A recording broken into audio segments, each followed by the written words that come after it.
All right, let's talk about Kingdom Hearts 3. Yeah, let's do it. I think the internet perception now is that it's just complete dog shit. Yeah. Well, I've heard people say like it's the most disappointing 8 out of 10 game that they've ever played. Right. Which, I mean, and yeah, I'm seeing a couple reviews that are putting it like, below a 5 out of 10 or... Is that just not absurd? It is kind of absurd. I mean, and a lot... And we were talking about this before, but like I think there are a couple of prerequisites that you need to have accomplished before being able to. I don't want to say like being able to give your opinion. Obviously, anybody can talk about a game, but it's like I'm not going to take you seriously if you haven't played at least 1 and 2. But you should probably have played all of them. Even like 1 and 2. Okay. Well, first of all, there's no excuse for I don't think like not playing them all, other than like a $60 price tag on the story so far. It's been made very accessible now. It used to not be, and that was a fine excuse to have not played them. But you can play them all on one console now. KH3 came out when it was announced. Yeah. Then it'd be like, okay, I gotta buy the PSP and all this shit. Right. No, that's not an excuse anymore. It's like if you wanted to get into Kingdom Hearts and you wanted to like make people take your opinion seriously on it, you could have bought the story so far, and you could have, or at least like watched. Yeah, something. watch. You can. It's all on YouTube. It's not like it's. I don't know. I feel like I'll be referencing frustrated Jacob more than once in this, and it's like, okay, he has a 20-minute video of like everything that happens in Kingdom Hearts. Yeah. You basically watch that, and then like you're at least somewhat caught up for like Kingdom Hearts 3. Like you're not gonna be the most educated. You're still gonna think some stuff is stupid. But it's of course. Okay, you're gonna have some backstory. If you go into it blind, it's probably dog shit unless you're like 5 years old. Right. Okay. Well, and it's also called Kingdom Hearts 3 though. So what did you expect? Again, it's like jumping into any other movie sequel or video game sequel without having watched or played the previous ones. Right. And there's also this aspect of you have to accept that Kingdom Hearts is not high art. It's not pinnacle storytelling. There's a lot of other good stuff about it, and I don't think it's as complicated as other people say it is. Preach. I mean, I don't know. There's certainly really confusing tropes, but I don't know. Like you said, if you really, truly, and genuinely want to be able to understand Kingdom Hearts 3, and you invest the time and a little bit of money into understanding the story, then I don't know. It's not as hard as it used to be, is the point. I don't think so, no. Yes. So another thing to kind of get out of the way, and we're probably just going to go through the Disney worlds and talk about them all individually. Yeah. I think we could cover many bases by doing that, and then we'll go into a more comprehensive thing. Mm-hmm. But anyway, another thing that's kind of worthy of noting is that like we think that it has flaws. Yeah, we don't think it's perfect. Like, no, I'm not sucking the game's dick just because I'm a fanboy. It's like I think there's some like, wow, that's stupid parts about it. For sure. But you've said it multiple times. Like, you don't let that kind of override all the good stuff. Like, yes. Yeah, you can pick out the flaws and you can give commentary on them. But I'm not going to let that ruin the experience for me. And this is something else we were talking about. I think it's.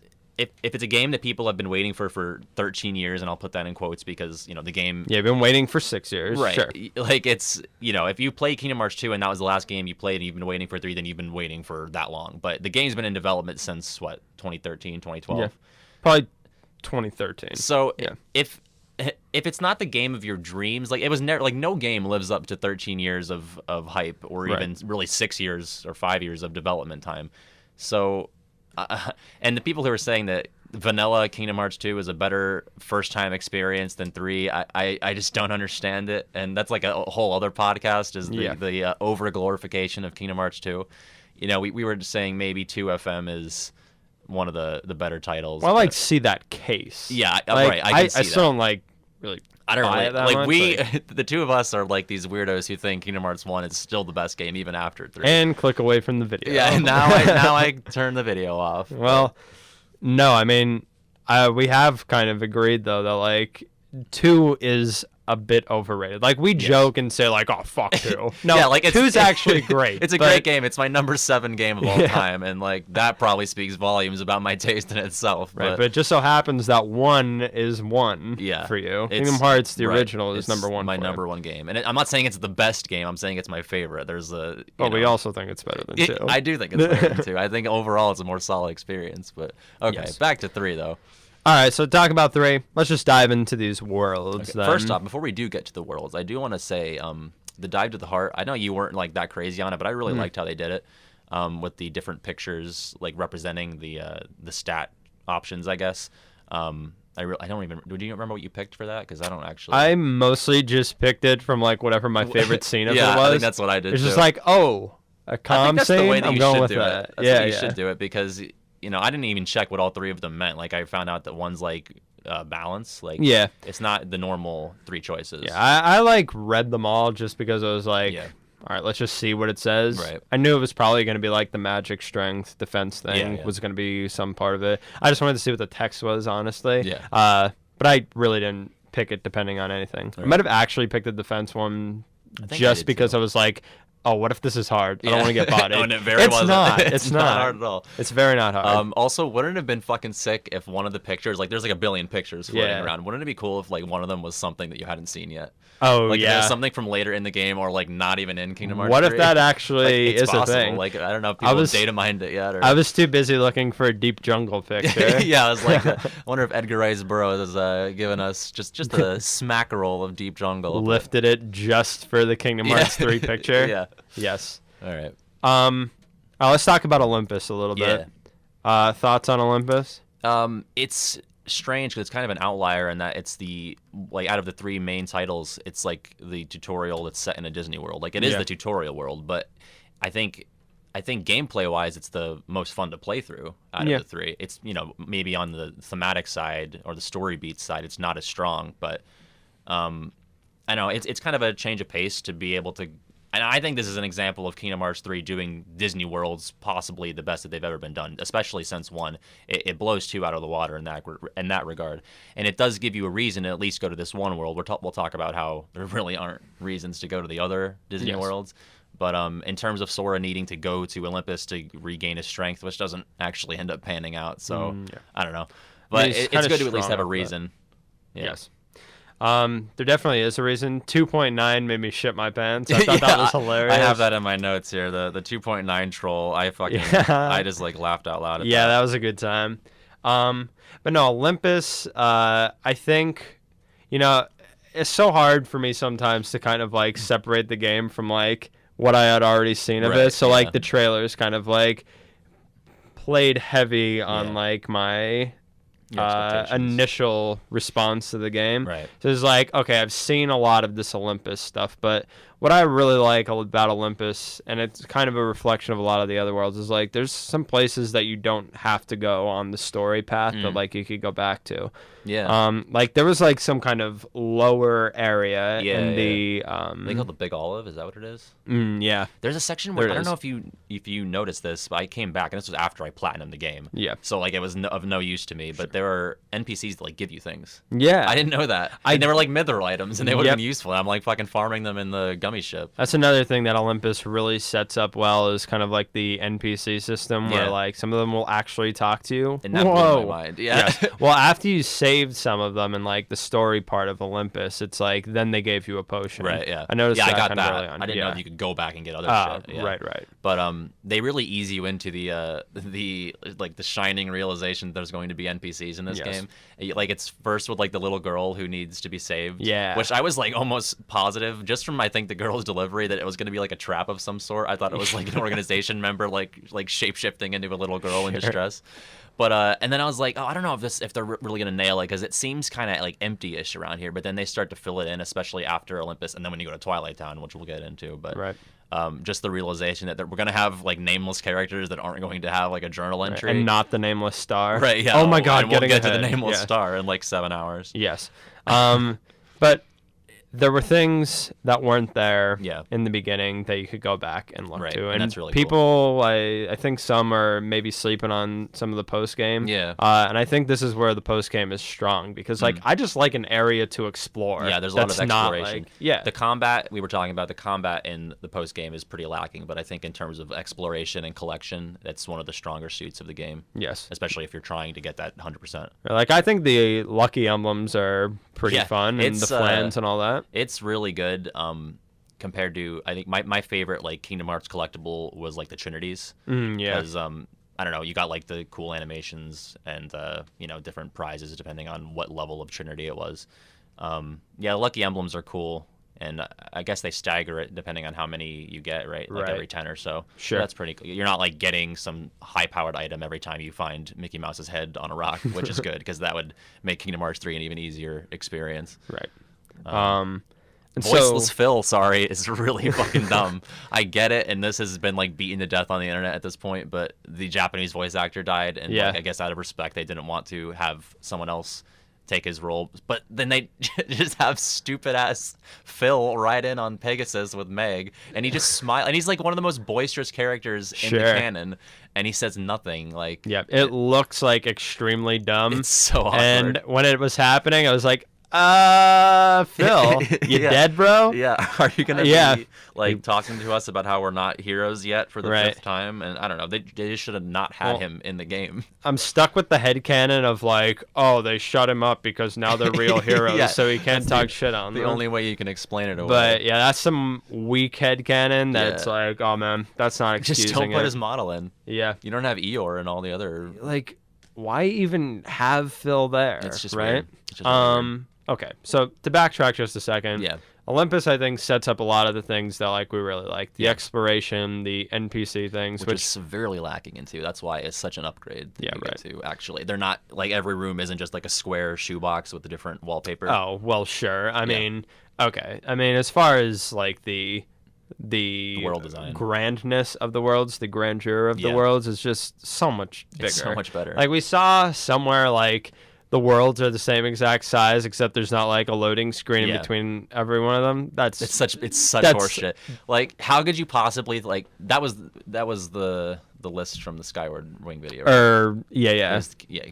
I don't want to like say names or anything. Yeah, it was Key to Truth. Okay, I got you. So he like one of his points was that like, oh, the worlds in KH3 aren't even that much bigger than 2, and I think it's just preposterous. No, he said they're as big. He didn't even say they're not even that much bigger. Yeah, it's just like refusing to acknowledge It's just crazy. Like if you take like Halloween Town in KH2, it's like the size of like one room in Olympus. Or like Kingdom of Corona. It's crazy. Right. I don't know.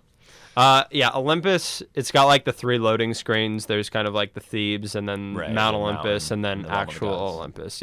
Realm of the Gods. Which also great progression that in the first game you're just in the Coliseum and then you go in the world and then you're in the town Olympus. And then it just keeps expanding. Cool. It is really cool.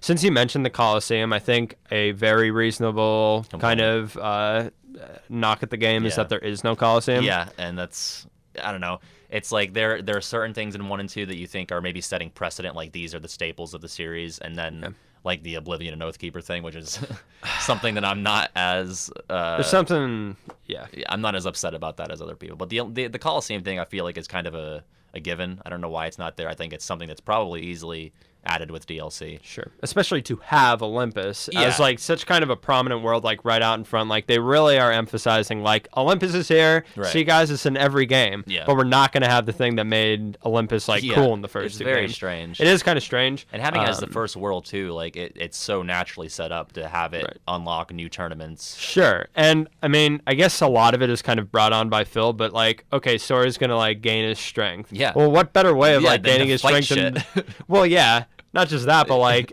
these stupid ass barrel things. It's like, oh, it's such a good way to work it in. Yeah, right. So they could have did a lot with like the Coliseum, and I think it goes hand in hand with another really kind of reasonable thing is like the Final Fantasy exclusion. Yeah. I think like one of the good things that the Coliseum brought on is getting to fight the Final Fantasy characters. You want to talk about Final Fantasy just a little bit? Yeah, I mean, I'm also it's more strange to me than I am upset that they're not there. Like I'm not like, my heart is not aching to see Leon and Yuffie in the crew, but it is definitely strange. It's again like another precedent kind of breaking moment where you just expect them to be there. Like you don't go to Radiant Garden, but you see it. And we're going to talk about that a little bit later. But I guess, I think they said that they didn't really know how they were going to fit the characters in, and I kind of see that. Like, I don't know what you give Leon to do in this game. Yeah. I guess he can hang out with, like, Ienzo and do data shit. Yeah, I mean, like, wasn't it kind of an awkward moment, like, when Ienzo and all of them just kind of woke up, and then Leon went to Ansem Study and was like, who the fuck are these guys? And that's like, the last that you ever see had of to Leon. happen, right? It's like, did they kill them? Yeah, maybe they what killed happened? Leon because that's the last you see of him. So there were definitely ways to work them in, and they kind of dropped the ball in that regard. Yeah. Like, but this is a great example of like, it's bad. Would have loved to see them, but it's not a game breaker. It's not taking it doesn't kill my experience. It takes maybe like a quarter of a point off the final score. And many things are like, okay, just this one critique alone or along with all the other ones, like they just don't break my experience.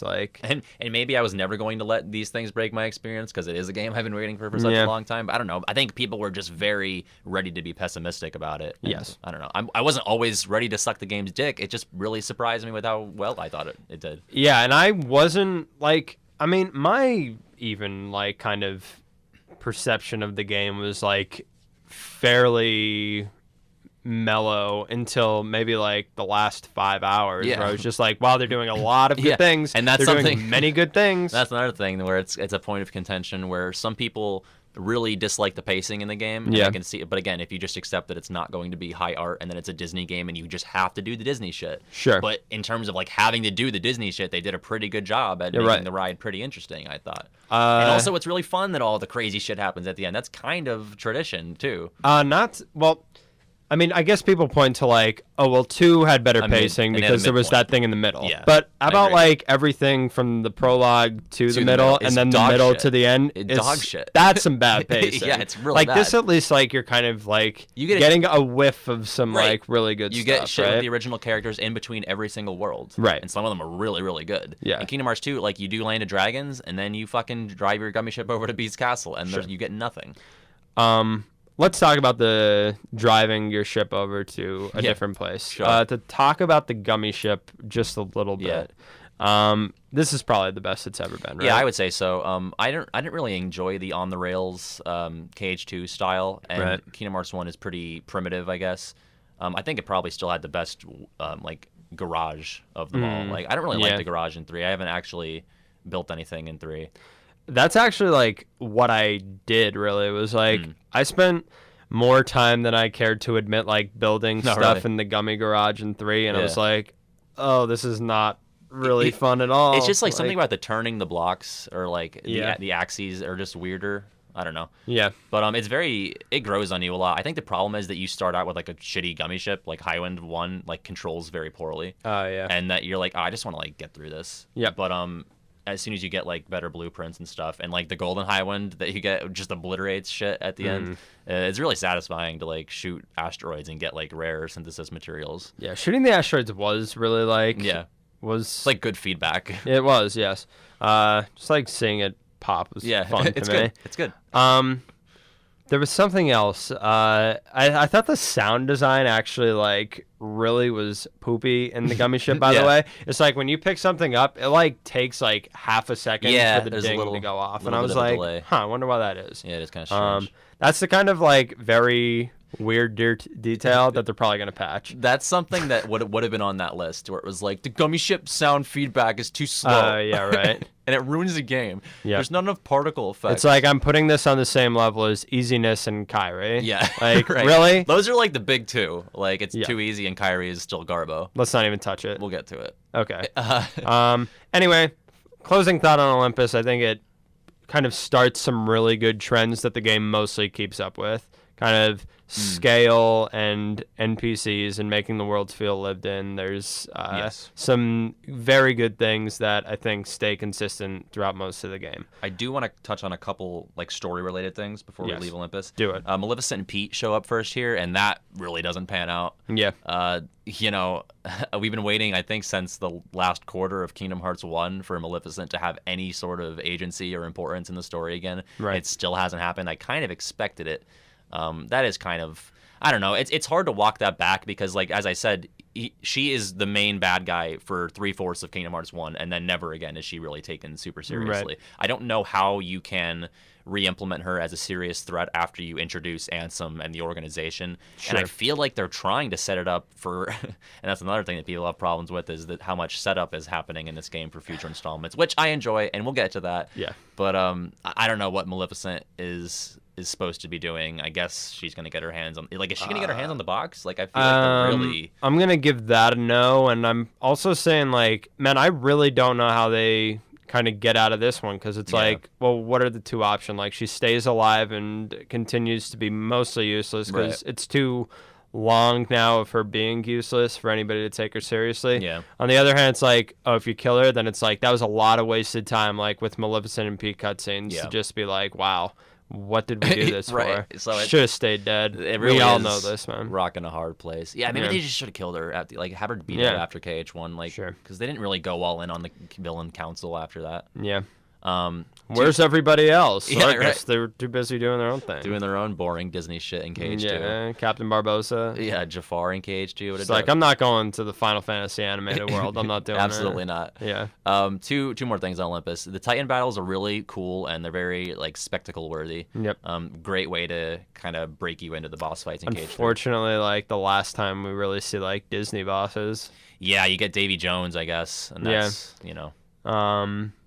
But, like, even that, like, I don't know. It does set something up that I'm not extremely fond of either. Yeah. It's like goddamn, is that be a big boss? Like, yeah. You know what I'm talking about? It's like absolutely. Everything's a big boss. Everything turns into, like, we can fight, like, why can't we fight Mother Gothel? Like, just or Arendelle or Hans or... And why Davy Jones? This is such a weird choice of, like, the one... I mean, I guess he's more of like a hand-to-hand fighter, but Hans has a sword, so why? I think it has something to do with Disney being protective of their property. Yeah. Like, I don't know if they want you, like, beating the shit out of Randall, or I don't know. Yeah. Like, it happens in the movies, but I guess it's too real nowadays. Like, maybe in 2002 they didn't care as much. I don't know. And last thing on Olympus, Xigbar shows up for the first time here. Oh, yeah. And I don't know how, like, I didn't piece... Like, I'm one of the people who has been thinking that Xigbar has more up his sleeves than he's leading you on to believe. He says half of the May Your Heart Be Your Guiding key line and gets cut off, and I was like, oh, that was weird, and I fucking never thought about it again. The second that happened, I was like, oh, that son of a bitch is right. Right. Fuck. Yeah, exactly. I, like, knew. I was like... Oh, that you're not just gonna say that. We'll get to the epilogue shit, but I've been thinking since Birth by Sleep, really. I mean, in Kingdom Hearts 2, he sets it up that he's, like, not really all about the whole Xemnas organization thing. Yeah. And then in Birth by Sleep, he's like, yeah, I want a Keyblade, but he's still not really fleshed out completely, so you're still led to believe that there's something else. And then here, it goes back to back cover where the Master of Masters is very similar to Xigbar. And I thought maybe they were one and the same to some degree, but it's actually Lushu taking on the personality traits of the Master of Masters. At least that's what I'm assuming it is. Mm. And then he says that line, and I never thought about it until the epilogue. I was like, oh, right. There was another thing later on, like one of the in-between scenes where Luxord mentions the box, and Larxene's just like, oh... That box that Xigbar keeps talking about, but no one knows exists. I was like, that tips me off too. I'm like, oh, he's right. Yeah. Like, it's got to be something now. Right. So there are a couple hints. I like that they're dropping that hint, like, all the way in Olympus. Yeah. And there are, like, these kind of hinted things about he what's actually coming says he says follow this sweet little trail of breadcrumbs. Yeah. That's actually great. And I just realized that. Yeah. Pretty cool. I love Xigbar. I think the appearances in general, like, that one kind of stands out because of how much it means in the epilogue. But I think the appearances from the organization members always kind of work really well. Yeah, they're very strong in this game. Yes. Let's talk about Twilight Town. Yes. Which was a big disappointment for me. Yeah. The what they give you is really cool. Like, I guess the main town area. I don't know. That was like the first time where I like put the controller down and just like looked at the screen. It was just like really pretty, and it was so populated. And it was something that I've really wanted for environments in Kingdom Hearts for a long time. But yeah, it's weird that they like this is the game that lets you run up walls and shit, and you can't run up the clock tower, which is like such a gimme. You could run up Rapunzel's tower, but you can't run up like the most famous high thing in Kingdom Hearts. Yeah, it's strange. And again, it's also weird that Cypher and the gang aren't around. There is like a line that they are referenced by like one of the rando NPCs. They're like off on some adventure or some shit. The truth is, there's just a vendetta against Final Fantasy nowadays because of the whole versus 13 and Final Fantasy 15 conflict. Yeah, I think you're right. But I think it's kind of weird to dive in that, especially for Nomura, if that's what you're implying. Right. Like, it's kind of a him vendetta thing. Yeah. Definitely think that's true. We'll get to everything. Secret ending, I think, will speak horseshit. more to that. But yes, there is some kind of strangeness, and it plays into Twilight Town just as much as I think it plays into Olympus and the Radiant Garden thing, where the Final Fantasy characters not being there does make it seem like, okay, there is something missing. Like, the Final Fantasy characters did bring something that, okay, we're kind of sensing is off, right? Yeah. Yes. I agree. How about HPO in this?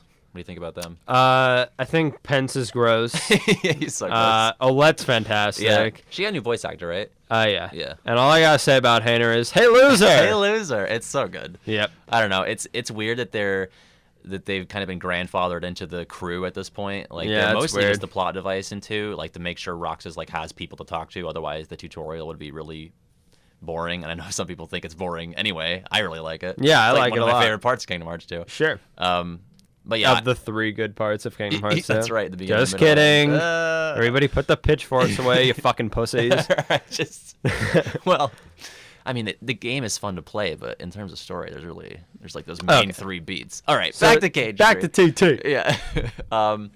Yeah, I kind of like that they've been getting a little bit more personality in this game, and they're at that scene at the end in Destiny Islands. It's a little weird that they're there, but I don't know. Yeah, I've kind of called it out as being weird. But do I like Hayner, Pence, and all that in the game? Yeah, I think they're cool. It's good. Like, man, if it could... Okay, my real problem would be, like, if they weren't there. It's like, wow, this is bland Twilight Town with, like, Scrooge McDuck and... and Remy, little chef. Which is, like, weird. Why didn't the name ever come up? Like, because that rat can talk, so, like, that's another voice actor weirdness thing. He can't talk to, like, bipedal people, I guess, like humans. I don't know, because in the movie, he only talks to the rats, right? He can't talk to Linguini, I don't think. I haven't seen it, unfortunately. It's been probably since 2007 since I've seen Ratatouille. But, yeah, that was weird. In the journal, he's still Little Chef. Yeah. That was a cool addition, I thought. Yeah. This is like wishful thinking kind of thing, but it would have been nice if there were maybe 1 or 2 other kind of like offshoot Disney proproperties. Yeah, Twilight Town, like maybe something to do with like the movie theater area. I don't know what character that would have been. Well, I think a lot of people, like even Nomura, like kind of approached a question about it. It was like, oh, Mary Poppins would kind of be like your replacement for like 100 Acre Wood. And my idea was always like, oh, as you went through the worlds, like you'd get like a piece of chalk and then you'd go into the chalk drawing section of Mary Poppins, and that would be like your minigame replacement. That would be really cool. Yeah, right? Instead of like, the bullshit ass 100 Acre Wood that we got this go around, which is literally like the most, okay, we're just going through the motions here. Check off this box. Yes. Man, we are like, we've actually got the negative review going right now. I know, and it's not. But anyway, so, right, there were a couple of things where maybe the Little Chef thing couldn't have been like the only thing. But I guess one thing that does well, and I kind of liked it in Final Fantasy 15 too, is like, oh, if you eat the meal, it's like a stat boost for a little while. I said this to you before. I ended up not using that feature. Right. Just because I'm always thinking like, oh, I might need it later. Sure. But yeah, I guess the Little Chef thing was like their attempt at like, I don't know, does Kingdom Hearts 3 think that Twilight Town is their hub world? Because it's not. It definitely thinks it is, but it does not go all in, and I'm like, not all about if the only thing that draw me there is putting the postcards in the mailbox and cooking shitty fucking egg meals that I hate. The egg is harder than Armored Xehanort at the end. Yeah. And because it depletes your ingredients, if you fuck it up, you have to hard boot out of the game, which is really annoying. But, yeah. The whole thing about like soft reset and everything, that type of thing doesn't bother me. Kind of like how a critical mode absence doesn't really bother me that much. Like, it bothers me probably a little bit more than it does you. Yeah, I would say so. But I mean, people who like to do a challenge runner are going to be a little bit more about that. Yeah, like I'm in the middle of level 1 Proud. I'm in like Arendelle right now, and it's not as fun as the other 2 games, but it's not nearly as bad as everyone is saying it is. Yeah. Like the first time it gets really chip damagey is probably around like the Monstropolis fight. Or the final boss. Lump of Horror. Lump of Horror, yeah. Lumpy. And then like the Twilight Town nobodies. Character. Yeah, but, who is a male, by the way. Lumpy's male. Do we have other thoughts about Twilight Town? It's a good spot to find some ingredients. Yeah. I don't know. I think like the recurring thing of like them saying the same thing over again. It's Yeah. like it's almost charming. I could get the annoyance, but like I don't know. It's both. Yeah. I wish there was like a feature that let you turn off like lucky emblem and ingredient hints. 'Cause Yeah. why not? You know.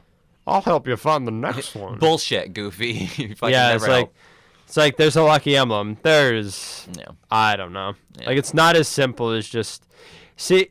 That's actually something that probably would have worked better in 2 because everything's kind of right in front of you. Yeah. It's like there's a lucky emblem. Oh yeah, that's right. It's There on one is of these one four right in front walls. of me. Yeah. Yes. All right. Just can't resist the option to knock to. It's such a punching bag. Yeah. What about the sewer in Twilight Town? Move faster. It smells bad. Yep. I love when Donald says that. Yeah. The Donald's great in this game. good idea to mention like the banter between those three because this is the best it's ever been. Yes, My favorite it's- is in Arendelle when I mean I know it was in a trailer, but I was Yeah. like I liked it in context too of it's cold. Oh yeah. So much for Islander, Sora. Yeah, right. Yeah, Donald and Goofy are the best they've ever been. I don't think that's even close. Yeah. In terms of like story stakes too, like at the end, and we'll talk about that too. But the banter is really good. Yep. The chemistry and the friendship is much realer now than it ever was. Yeah. The only stuff I didn't really like about their banter was like the kind of forced half pint joke. thing. Yeah, it's like a It's running like- thing. I don't know. They at the end, like they reference it again before they go into the sack, as we call Yeah, it, the right. Scala. But they should have been like all for one for all right there. Yeah, Like, that's what right. they should have said because that's their Sure. thing. I don't know why we're retconning that to be this half pint. thing. Right, especially because like Mickey's kind of like the symbolic replacement for, or Sora is kind of like the symbolic Right. replacement for Mickey. So like the one for all thing, especially because he went to the Country of Musketeers, like kind of still works for me. Right. I don't know. That probably would have been better. As far as just the banter, otherwise, like right from Olympus, like there's like that first interaction. I'm like, I like it already. Yeah, it's funny. It's like the funniest game in the series. Yeah. Oh, definitely. It's just like there are like a couple of laugh out loud moments. Yeah, I think, well, like, just regarding dialogue in general, I think this is probably the best written one. And people are saying it's not. I don't think people don't like kind of the pacing of the dialogue we a were- lot of the yeah. time, which, I mean, know. that, That's fine. I It'd be nice if it was maybe a little quicker. mean, it doesn't, like, drive me nuts. Yeah. Like, it does drag the cutscenes on along, and for the first couple hours, I was like, man, there's a lot of cutscenes. Like, Yeah. let me play this game. But it's because there's no text boxes anymore. Right. Which I hated in the other two games. Yeah. And we were kind of saying yesterday about how can you kind of spin that as like a positive for the game, because Yeah. at this point it's like expected that there won't be text boxes. Right. Like for this generation of a game, Right, like it's not really a positive, but isn't it a nice touch anyway? It's Yeah. like they probably could have taken the easy way out if they wanted to, and then I would have been like, This is well, bullshit. what the fuck? Yeah, That's it's really 2019. annoying. Yeah. That's, I was saying that too, is like a couple of things that we're really excited to see, like populated worlds and no text boxes, are kind of a given for current generation video games. But compared to Kingdom Hearts, it's like, a milestone of sorts. So, Yeah. And because we'll never get another chance to talk about this, probably the Kingstagram loading screen. Oh thing yeah. is very strange, but I found them kind of charming at a point. Yeah, I they wish were there funny. were more of them. Like I wish that like every character had at least like maybe more than two to say. I like the memes that it's kind of Yeah, bred, it's a great like- meme machine. For Yeah, sure. it's good. I like the one with all the Final Fantasy characters, and it like shows the logo for Kingdom Hearts 3 on Leon's. Like, did you guys hear about this? And like Cloud and Tifa Yeah. and everybody are like, no, what is that? What the fuck is this? Yeah. I thought that was delayed again. But the Kingstagram, Yeah. is that what we're That's what going I've with? heard it referred to. Yeah. Yeah, I think it like works. I guess we could talk about other things that are like immersion breakers, kind of like using the the gummy phone. Well, more so like the battle things, like the using the big ship attraction Oh, yeah. versus Aqua. Like, okay, that's an immersion break Yeah, for that's me. very Like, that's strange. kind of weird. People mention like the glowy things on the wall, like to run up. Like, that's an immersion Yeah. break. That doesn't drive me nuts, No. but. Well, what I'd even be brought this more up? annoyed. I'd be more annoyed if I didn't know what walls I could run up. Oh yeah. Like, I want them to be glowing. I want to know what's happening. Yeah. Yes. That's not hand holding. I think that's just It's just a gameplay mechanic. Yeah, I right. think you need it there, or else you're gonna be pissed off. yes. If it wasn't there, I think that would bother people more. So Right, for sure. that's gonna depend on the person Yeah. most of the time. Also, right, yeah, I just do want it. one more thing on Kingstagram. Why? Kingstagram, Why that's isn't fine. like a thing that you can share photos to? Like it's so Oh, built yeah. in. Like I feel like it's such a given. I think like man, I just feel like the future of the kind of interactive stuff between players is going to be like a really big thing in like DLC type things. I would think so. I think like the classic Kingdom like leaderboard is definitely something that's going to be happening. Yeah, that's a give me too. I don't think it's going to happen, but like I think things like, okay, pick your player type of thing, like, okay, we could like do some kind of online thing where like I'm playing as Soren as Roxas. Like, I don't think that's going to happen, but like things of that nature, I think, are kind of on the table. I would hope like so. doing stuff like that. Any other things on Twilight Town or Twilight Town related? No, I don't think so. I mean, as we said, you have to go back here to do 100 Acre Wood, and maybe that's another thing where they think, oh yeah, Twilight Town's the hub world because you got the chef and the 100 Acre Wood. Subworld. Yeah, it's not. Radiant Garden actually did that better because it's got the 2 subworlds. True. It's got 100 Acre Wood and that's sexy space paranoids. Yeah, you love space paranoids. Most likely. Yeah. All right, let's talk about the toy box because I got some shit to say about that too. Well, I want to say this is the first world I was like, this game's fucking beautiful. Like the other two, I was like, yeah, this is nice, but when you see like realistic like Andy's like street, it was really nice looking. Yeah, it was cool. I think just like the Pixar inclusion in any way is just kind of welcome. Like, of course we knew it was going to happen, but yes, the Nomura demand to have Pixar included, I think, is a strong move. Yeah. The pool of movies is getting kind of low, and so to have Toy Box in, I think, if nothing else, is kind of like a cool way to introduce us to like, okay, Pixar is also a part of this. Yes. Major wish fulfillment for a lot of people. Like, we've been wanting that since the first game. Yeah. I like Toy Story more than I like Toy Box. Yeah, I agree. think Toy Box is probably my least favorite of the Disney worlds, and so I'll probably have more good things to say as we go on. Yeah. But Toy Box, I think, did start one of the game's like bad habits though, of kind of like taking you away from the ground for too long. Oh, like, you mean like the mech fighting kind of bothered me after a while. I was like, man, the mechs are cool, but I would rather be able to like just hit them on the ground too without like getting just staggered to death. Like, and it just breaks things up too much, and that's something that's one of the core issues with the combat in KH3 is that there's so many options. Yeah. In some worlds, introduce an extra option, like that's what Toy Box does with the mechs. That's what Pirates does with the ships, which I think also really does not work just because it goes on so long. I think the idea is pretty cool. I think the idea of the mechs is pretty cool. Yeah. But like, I think it's just too much. Well, when you have that, you want to attack physically, you have magic, you have your Donald and Goofy like combo moves, you have the links, the attraction commands, the shot locks, like and then the Gigas. That's 7 kind of options you have to fight enemies. And I think it's just a little bit overload.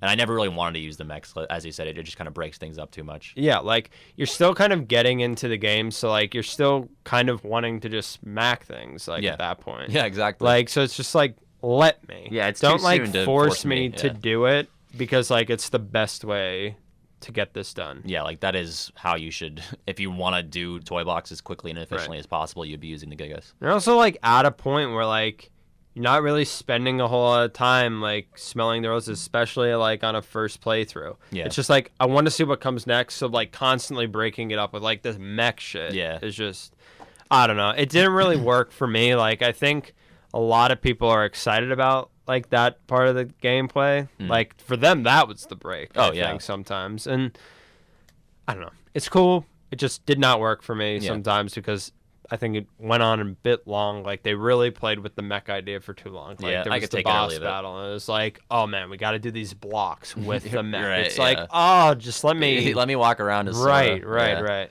I will say the sound alikes for Buzz and Woody are very good. Maybe more so Buzz than Woody. Yeah, I would say Buzz is better. I know you really like the Jim Hanks. Can I just do it? Do it. You know nothing about hearts and love. It's so funny. It's so funny. And he tells Young, he's like, you're going to die alone and a virgin. And like, he fucking bitch slaps him. Like, he motions towards him. Like, get the fuck out of here. Give us Buzz back and get out. Yes. You original character. Well, just in general, like, the Disney characters have, like, absolutely no tolerance for, like, this organization shit. And it's a first. Like, in the other games, and 2, I guess, they're like, oh, that's a bad guy, I guess. Yeah, they're, like, scared. Yeah. It's like, now Woody's just like, yo, bitch! Yeah. Yes, featuring your boy, young bitch. Young bitch. But no, like, to skip ahead a little bit, like when Sully throws him through the Edis Vanitas, yeah. Yeah, that's great. It's very good. Pirate Breath.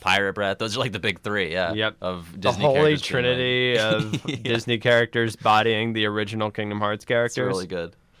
Yeah, and that's another thing I don't get, where people are saying like the Disney worlds still don't matter. Like, you have these interactions. I don't know what more you want from the Disney characters in these scenarios. Right. Like, this is the most they've ever interacted with the main, aside from the villains in KH1, I guess, but they were always just puppets for Ansem. Yeah. So they didn't really have any agency. But here, like, the characters are pissed off that these original characters are in their worlds and they're fighting back against them, and and the theming in every world is really good, which we'll get to, but you know, the specific organization members that go to certain worlds always matches up really well thematically, especially Vanitas and Monstropolis, which is something that Kingdom Hearts 2 would never hope to accomplish. There's some cool things with the gameplay that kind of relate to the Disney characters being a little bit less, like, meek. Passive, I guess. Yes.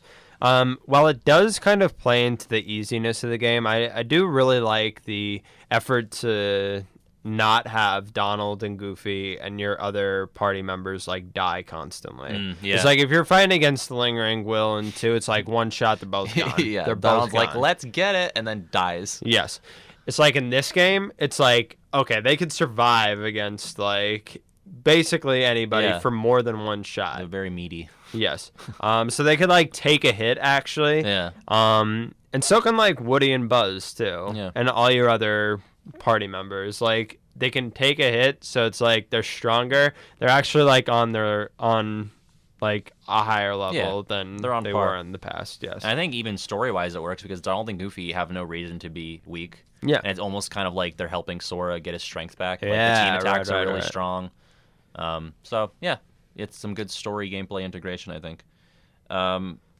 I hate everything having to do with Verum Rex is one of my bullet points. Yeah, Verum Rex. Well, this kind of plays into the mech thing. I think that like whole boss battle is like really poorly explained. Like, there's like the thing that blows up and like that just takes them all out. So lure them into the ring and then it blows them all up. It's like, wow, it would have been good to know that somehow. Like, I mean, I don't need my handheld, but I don't even mean the game. I just mean the entire point, like the presence of Verum Rex as an entity. Yeah, like I just wish, and we'll get to this with the secret ending if we ever get there. But they tease you with this commercial, which is it's really cool. Like it looks fucking amazing, and it's basically Final Fantasy 15, as everyone on the internet has said. But then they try to like have their cake and eat it too, where it's also like really relevant, and it's super relevant apparently according to the secret ending. And like fucking Yozora is like a character that actually exists and is like in the same environment as Riku. It's strange, and I don't know, we're getting a little off the rails with that. I've softened a bit on the whole at least secret ending part of the Verum Rex experience because I think, I mean, okay, if the secret ending is telling us like Final Fantasy's coming back and it's coming back in a big way, or at least Square properties, because there's some Shibuya references and stuff like that. The world ends with you. Like if that's the direction it's going, it's like, okay, I'm more for it. But in that case, I would have rather not have it in Toy Box because now it's like, dude, is Rex the Master Masters? Like, what the fuck, man? Yeah. You can't even beat Bahamut. Yeah. That's kind of annoying. If that says that Bahamut's going to be in it, though, that'd be pretty cool. Fucking sick. He was supposed to be a summon in KH1. KH1. Yeah. Bambi and Bahamut. Yeah, side by side at last. Yes. I do want to say about the Disney worlds, there are a couple, you can basically split them in half in terms of how they present the story. Yeah. You have like the Toy Box, Monstropolis, I guess San Fransokyo side of things. They're like original tales. Sure. And then you have like the movie rehash ones. Corona, Arendelle, the Caribbean. Right. And I guess Olympus is original too, if you want to count that. Yeah, I think out of the three that do original things, I feel like Toy Box, I don't know, I'm kind of torn because it's very interesting in terms of like the split world thing, and there's parallels to like the actual Kingdom Hearts story with that. But in terms of like the motivation throughout the world, it's kind of strange. You go, the friends are gone, like Slinky and the others are referenced that they're not in the Toy Box anymore. Then you're like, okay, let's go to Galaxy Toys to get them. Oh no, we lost the people that we came here with. Let's get them. Okay, let's leave. Oh wait, Rex is still there. Let's go get him. Okay, now let's leave because we've accomplished nothing and it's fucking dangerous. And like really nothing moves forward in that regard. But I found there was some like backtracking without backtracking, like in the toy box. It's just like, we've got someone. Oh, someone's lost in a different section. Yeah. It's like Galaxy Toys, I know it's like massive. Yeah. But it like wasn't big enough to kind of justify make that. all this work, really. Yeah. It was like, okay, well, we know we're going to the second floor. We've got to like go to this room. And then it's going to be like an event.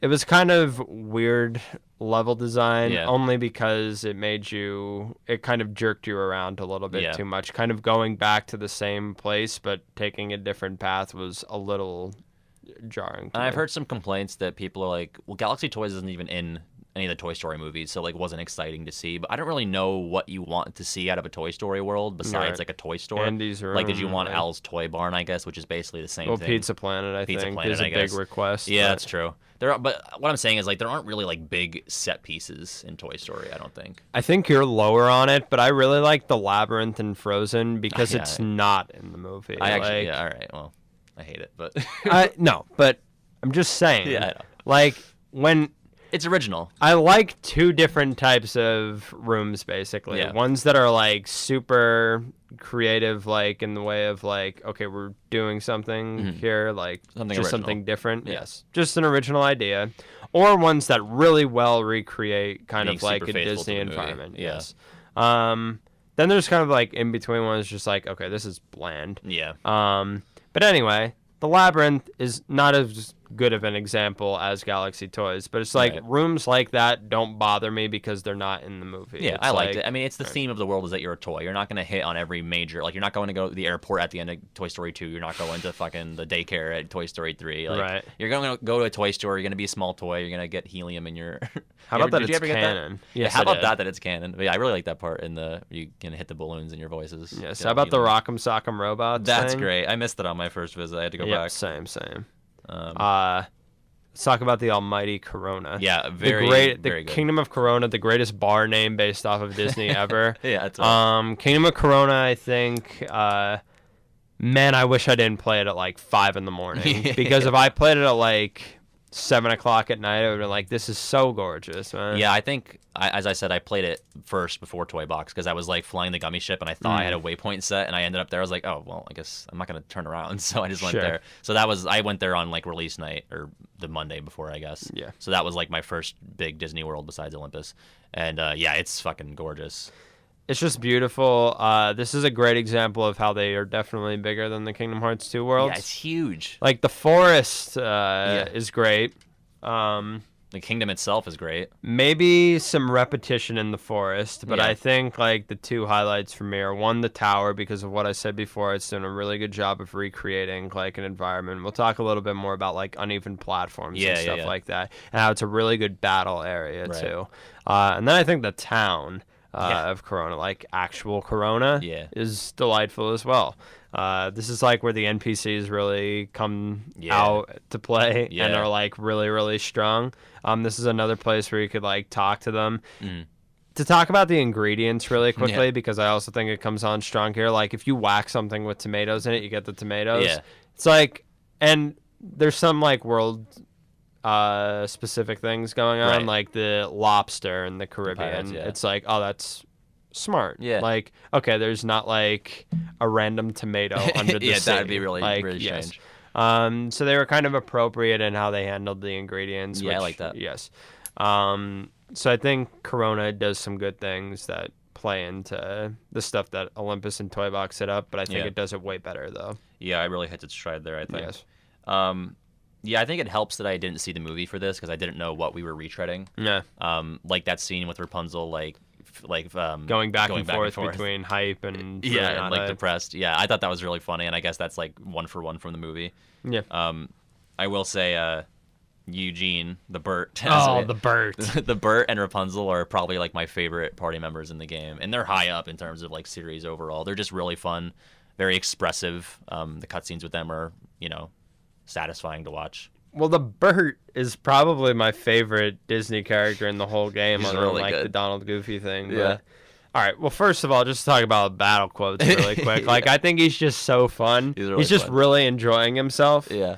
Which, like, I don't know. I mean, It's kind of like that's what we have enjoyed in the past, like even like like Jack Skellington's battle quotes. Like he's having a really good time fighting right now. It's a rush, and I kind of like when they do that type of thing.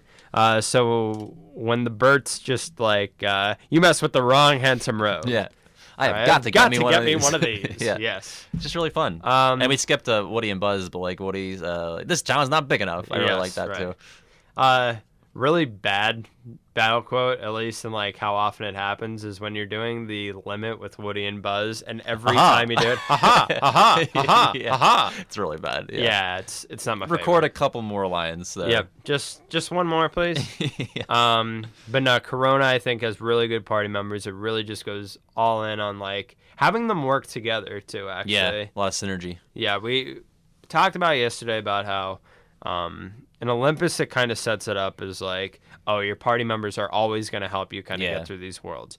In Corona, like, they do that thing, and it's still kind of set up as like, this is still a thing. Yeah, and they really kind of drop falls that off. as it goes on. We're talking about like Goofy with the shield. To go through the fire parts. And Rapunzel with the hair. Yeah, and you're like, is this going to be a thing that we do? And not really. Right. So they kind of lose the thread there.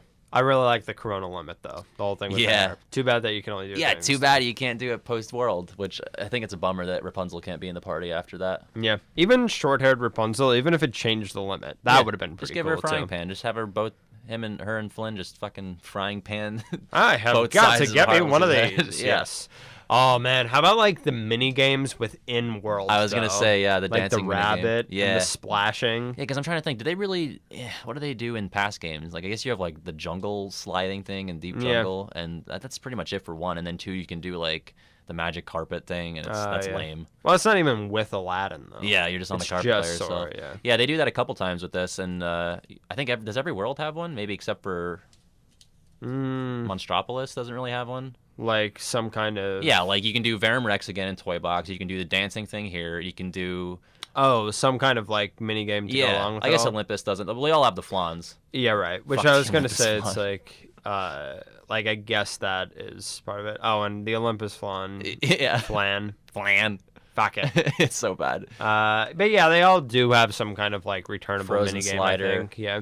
The Caribbean just got the whole ship thing. San Fransokyo has the Flash Tracer. Right. Yeah, so it's nice. It's nice to have just one kind of themed world minigame in each world. But again, I like that. I think just when it goes wrong in like Toy Box and the Caribbean, when it's too much going on. A little too much, yeah. Also, the Caribbean or Caribbean? I say Caribbean. I'll go with that from now. Pirates of the Caribbean, Pirates of the Caribbean. I don't know. I feel like when you say it in the movie title, you would say Caribbean. But as a location, I say the Caribbean. Any other thing about Kingdom of Corona? Marluxia being there is great. Oh, yeah. Let's talk about that, too. Yeah. I really like the inclusion of Marluxia in Corona and Larxene in Arendelle. I think... all of them. I like how everyone goes. Maybe Xigbar and Olympus doesn't make a whole lot of sense, but... Especially those two, though. I kind of key on them because they're both talking about the same thing, like that new Seven Hearts thing, which people are shitting on. Some people are shitting on. It's more set up, for sure. Yeah. Real quick, run through our suspected list of the new Seven Hearts. Oh, yeah. Elsa okay, and Rapunzel are confirmed. I'm guessing Kyrie is still on, so that's 4. Tiana, I think, basically is a lock. Moana, I think Moana is pretty good. And that leaves us with... I think we were talking about, like, Merida. Oh, yeah. And is that 7? I think, that's 7. Yeah, that'd be pretty good. Also, well, the one thing that I would say maybe is weird about Merida... is that she'd probably be a party member, and they kind of have strayed away from making a party member. I know the thing with Rapunzel. Ariel was that, like, they didn't want to make the legs. Yeah. But still, though, it would be kind of weird to, like, go back to the world and she wouldn't be there. Like, that's kind of odd. Ariel lost her spot to Alice because the animators didn't want to give her legs. Yeah. It's crazy. You know, I also really don't like the thing of, like, the princesses of heart, like, have to be a princess, by the way. Yeah. Like a royal princess. Like, and they're not. I mean, Alice and But Kyrie it has aren't. nothing to do with, like, royalty, though. No, it's like just a figure of speech. Oh, yeah, exactly. So people who take that literally, just as literally as the Master's eye being within the Keyblade. Idiots. Yeah, those are idiots. Sorry, but that's really dumb. I just want to hit on Marluxia one more time. He has like the Flower Association, which is perfect for the Tangled world, and that like Mother Gothel and Rapunzel is kind of a parallel of Marluxia and Naminé in Castle Oblivion. Oh yeah. Like they both have powers and they're both being kept from people. It's just, I don't know, small things like that. Yeah, that's strong. You could probably say more about that, like with the Vanitas being in Monstropolis. Yeah, how that's the kind best of example. thematically happening. Also, like I think this one's maybe more obvious, but like the whole Arendelle, like having the female organization member there, it's like that makes more sense than the average like young Xehanort being in Toy Box. I think. There's like the obvious girl power aspect of it, and so there's a great line that Larxene has there where she's like, if you want to be your hero, then like just let her figure it out on her own, and then she knocks them off the mountain, and that's like, oh, that's actually a very good line from Larxene. Like, yeah, I'm like with Larxene on that line. Like, calm down, Sora. Stop trying to mansplain everything to Elsa. Yeah, right. So no, it was good. Yeah, and really I think like they actually, like, through that moment that you're talking about, like, take advantage of these connections. Yeah. Like, they're just not like, oh, we're just kind of throwing Xigbar and Land of Dragons. It means fucking nothing. Right, Demyx and no reason why. Underworld. Yeah, right. Like, why? Yeah. So I think like young Xehanort being in Toy Box and Xigbar and Olympus are probably the weaker ones, but it's only because of process of elimination that like everyone else has gone to a place that strongly suits them. I think like the Ziggy thing at least is like kind of planting seeds. It makes sense that's for true. Xemnas and Ansem to kind of be in Twilight Town. That's like the main world, and like they're like the main incarnations. The young Xehanort one's kind of odd to me. Yeah, that's a little strange. I don't know who else you would have. They probably should have went with like a straight nobody for that one. Yeah. I don't want to speculate because I just don't feel like it. But they maybe could have did better with that. I don't really know what the planning was for that, but at least with Corona, we would talk about Monstropolis very soon. And Arendelle, they do a really good job of figuring that one out. Also, I have some things to say about San Fransokyo, about the organization selection when we get there. Gotcha. But last thing on Kingdom of Corona, the we were referencing this before, the Grim Guardianess fight is like one of my favorite boss fights, actually, even though like I don't really care about what I'm fighting, but the fight itself is really fun, especially on a level 1 where you kind of have to learn the patterns a little bit. But mostly I like it because the terrain is super varied. Like there is the lake, there are like these hilly parts, there's the tower that you have to go up at some points, but you can choose to go up whenever you want. And I don't know, it's just a well-designed boss, and it's not something that you would see in KH2 where like you're either going to fight things on a flat surface or I don't know, like can you think of a world or a battle like that in KH2? I really can't. Well, as I was saying, there's like battles that kind of lend themselves to like the circular arena, like the organization, like one-on-one fights, like should be like those make more sense to me. So that's why I think like a lot of comm fights, at least in their structure, not in the card system, but at least like in how they're structured, like make a lot of sense to be that way. But man, like after you said that, I was like, there really are not like a lot of things. Like one did this a lot better. For some reason, just what I'm thinking of is like the opposite armor is kind of a good example. Like that whole second district. Not just that you could fuck off at any time, but also that like you could go hide behind a corner and everything. The like, pirate ship for Captain Hook. Yeah, right. I mean, I don't even know. Like, does 2 ever? I'm trying to think. Well, I mean, like, the general idea is just, like, playing with the environment, like, using the environment that you have to work with, like, to your advantage in this boss fight. So, like, Corona, the reason why we even mentioned it in the first place, like, before was that, it's like this not flat surface, but that's how it's in the movie. It's like you're taking advantage of that by not having, like, this Mother Gothel fight. So if there's not going to be a Mother Gothel fight, that's probably a good replacement for it. Yeah. It's like having in this arena that, like, as the movie shows, is kind of this weird structure to it that has the tower. There's a lot you could do with it. So I think it's just a good choice. Very good.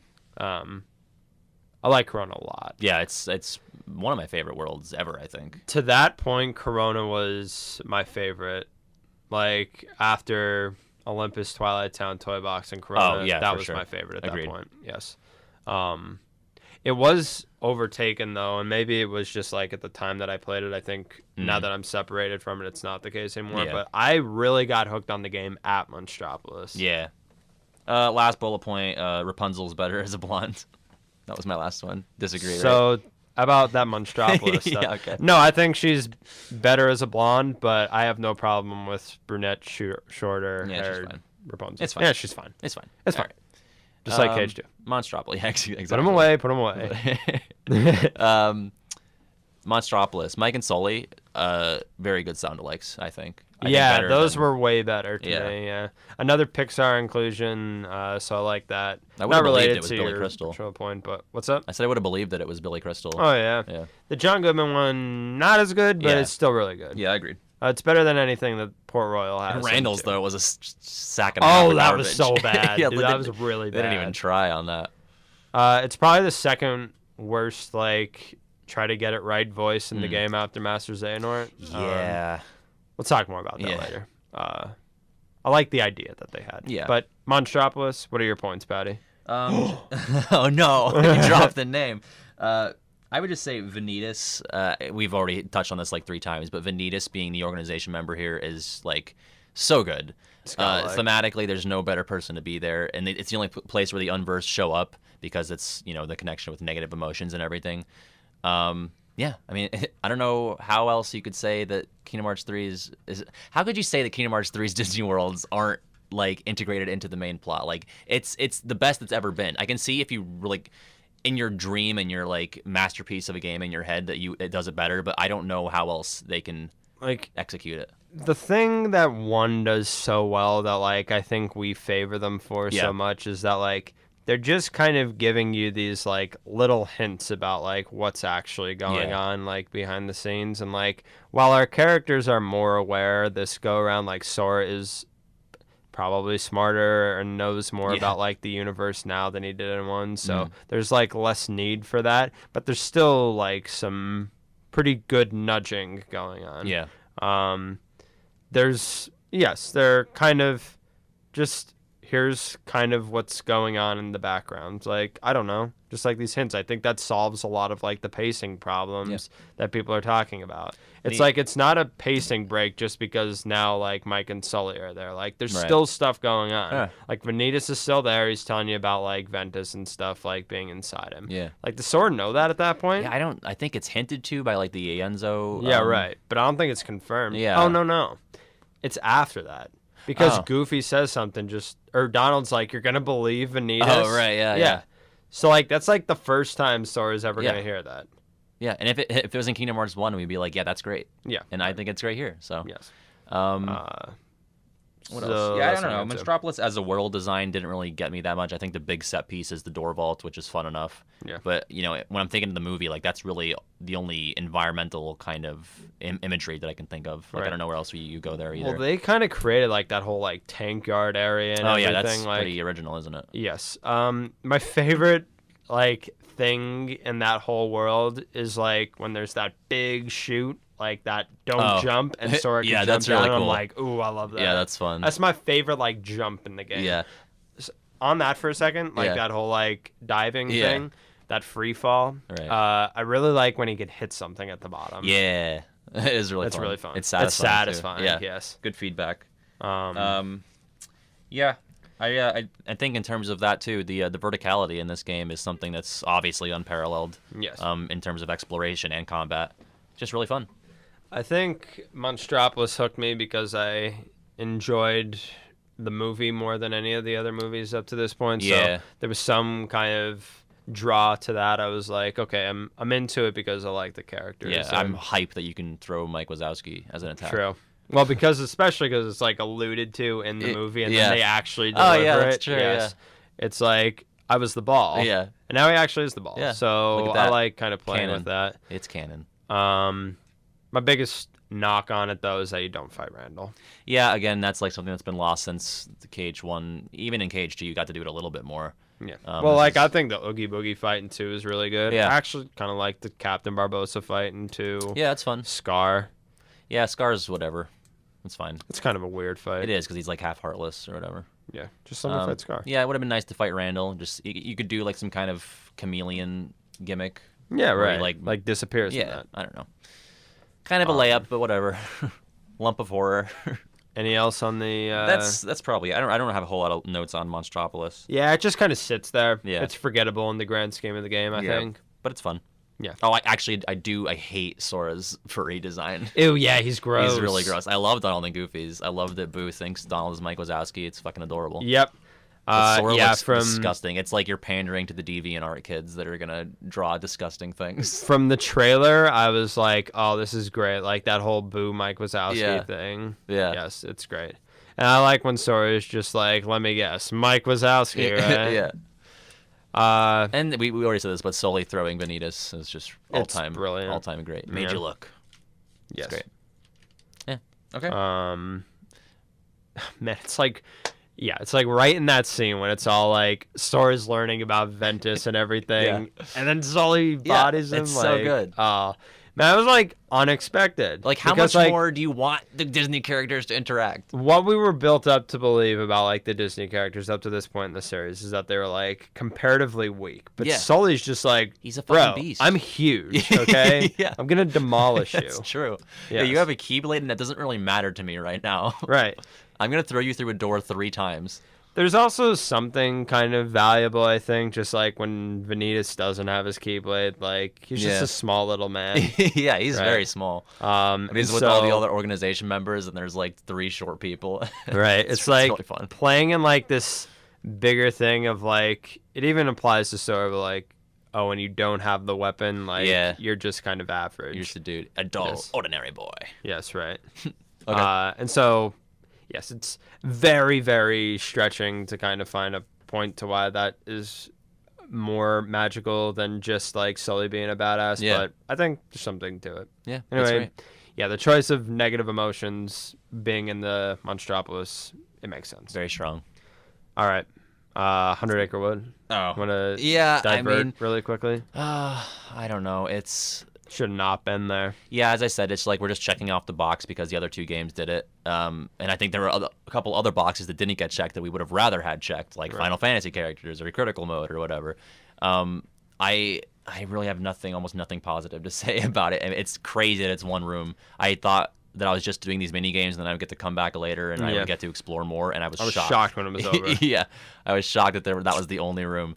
I do love the little remix of the theme, the minigame theme. Why is it so like... It's so the Scottish. Whole game is so Scottish. Yeah, the plaid, the music, and like we were talking about that. What was the other place? The festival at Oh yes, the Corona. Festival and the minigame. There's a lot of plaid Scottish references and a lot of Christian imagery too. Yeah. Can I say one thing about the 100 Acre Wood though? Like, I know it's just Candy Crush, but I do like the game. Yeah, it's like really good game feedback where it looks appealing and the sound is appealing and it just like it feels good to get the matches. Man, I really like the rabbit voice actor. It's Tom Kenny from SpongeBob. Oh, is it really? Yeah. I didn't know that. I really like it. Does he do it for like official Disney stuff? Yeah, he does now. Ever since like the 2011 movie, he's taken that over since. That's cool. He wasn't voiced in the other games, was he? Rabbit? Yeah. Or was he in 2? Voice, but not Tom Kenny. Okay. Yeah, he was voiced in 2, I think. Yeah, he wasn't in 1, I don't think, but in 2 he was. Cool. Lampe. Yeah. Oh, yeah? Man, I like Lumpy. I mean, that's funny to say. I would have rather had Eeyore. Yeah, same. Well, I want everybody there. Yeah, just an Owl not being there was kind of weird. Owl's a dick. Yeah, he is a dick, but I would have... he's more of a mainstay than, like, Gopher. I don't know why Gopher's there and Owl's not. Or Lumpy. Or Lampe. Lumpy. Yeah. All right, Arendelle. Arendelle time. I fucking hate it. I hate it. I don't hate it. I know, you like it. Here's my bullet points for Arendelle. Hate... Why? Let it go. Stop singing. Fuck this labyrinth. Fuck this mountain. Keyblade is lame. But Larksine's cool. Can we go one by one? Yeah, sure. There? Okay. Yeah. What was the first one? Hate? What was the first one? Yeah, hate. Which kind of grandfathers into the other Let ones. It Go? Yeah, I don't know. I was like, are they really going to do this? And they did it. All right. So... I haven't seen the movie either, and it makes me want to see it less. I know it's like kind of weird to... Okay, first of all, I really like the Instagram post following Arendelle that's just like... I understand Elsa better now. Yeah. Yeah. Okay. I'm sorry, but I kind of like that. Yeah, I don't like it. I just think, okay, you know what? I'll say this. It's better when they watch Elsa do the song. It's really weird when he's sitting on the log with Anna and it's sort of like, that is bad. Are you just going to sing this part of the dialogue? Okay, yeah. Cool. That I think's not great. Yeah. I don't know. Like, man... People have compared it to like Atlantica and 2. No, it's not. Like, really don't make that comparison, no, it's not man. really that bad. We didn't have to do anything, okay? Skip the Skip the cutscene if you don't like it. Right. It's just there for people who like Frozen. Yeah. I like Frozen more than the average person. Sure. But I mean, I don't know. Like, did it hurt me that much? Not really. Plus, it does a better thing of, like, you remember seeing Pride Lands where it's just, like, or better example is, like, in DDD. That Kevin Flynn, Sam Flynn, like, nobody's even there to watch it. Like, what are we watching right now? It's like the movie. Okay. One thing that Corona does well with, like, the back and forth between happy and sad and the Let It Go scene is that, like, at least it shows, like, Sora, like, there. Yeah. Like, he's seeing it happen at least. Yeah. I don't know. I don't think it's better. It's definitely better than the alternative where it's like he's not there at all. Like, at least he witnesses it. Yeah. Yes, right.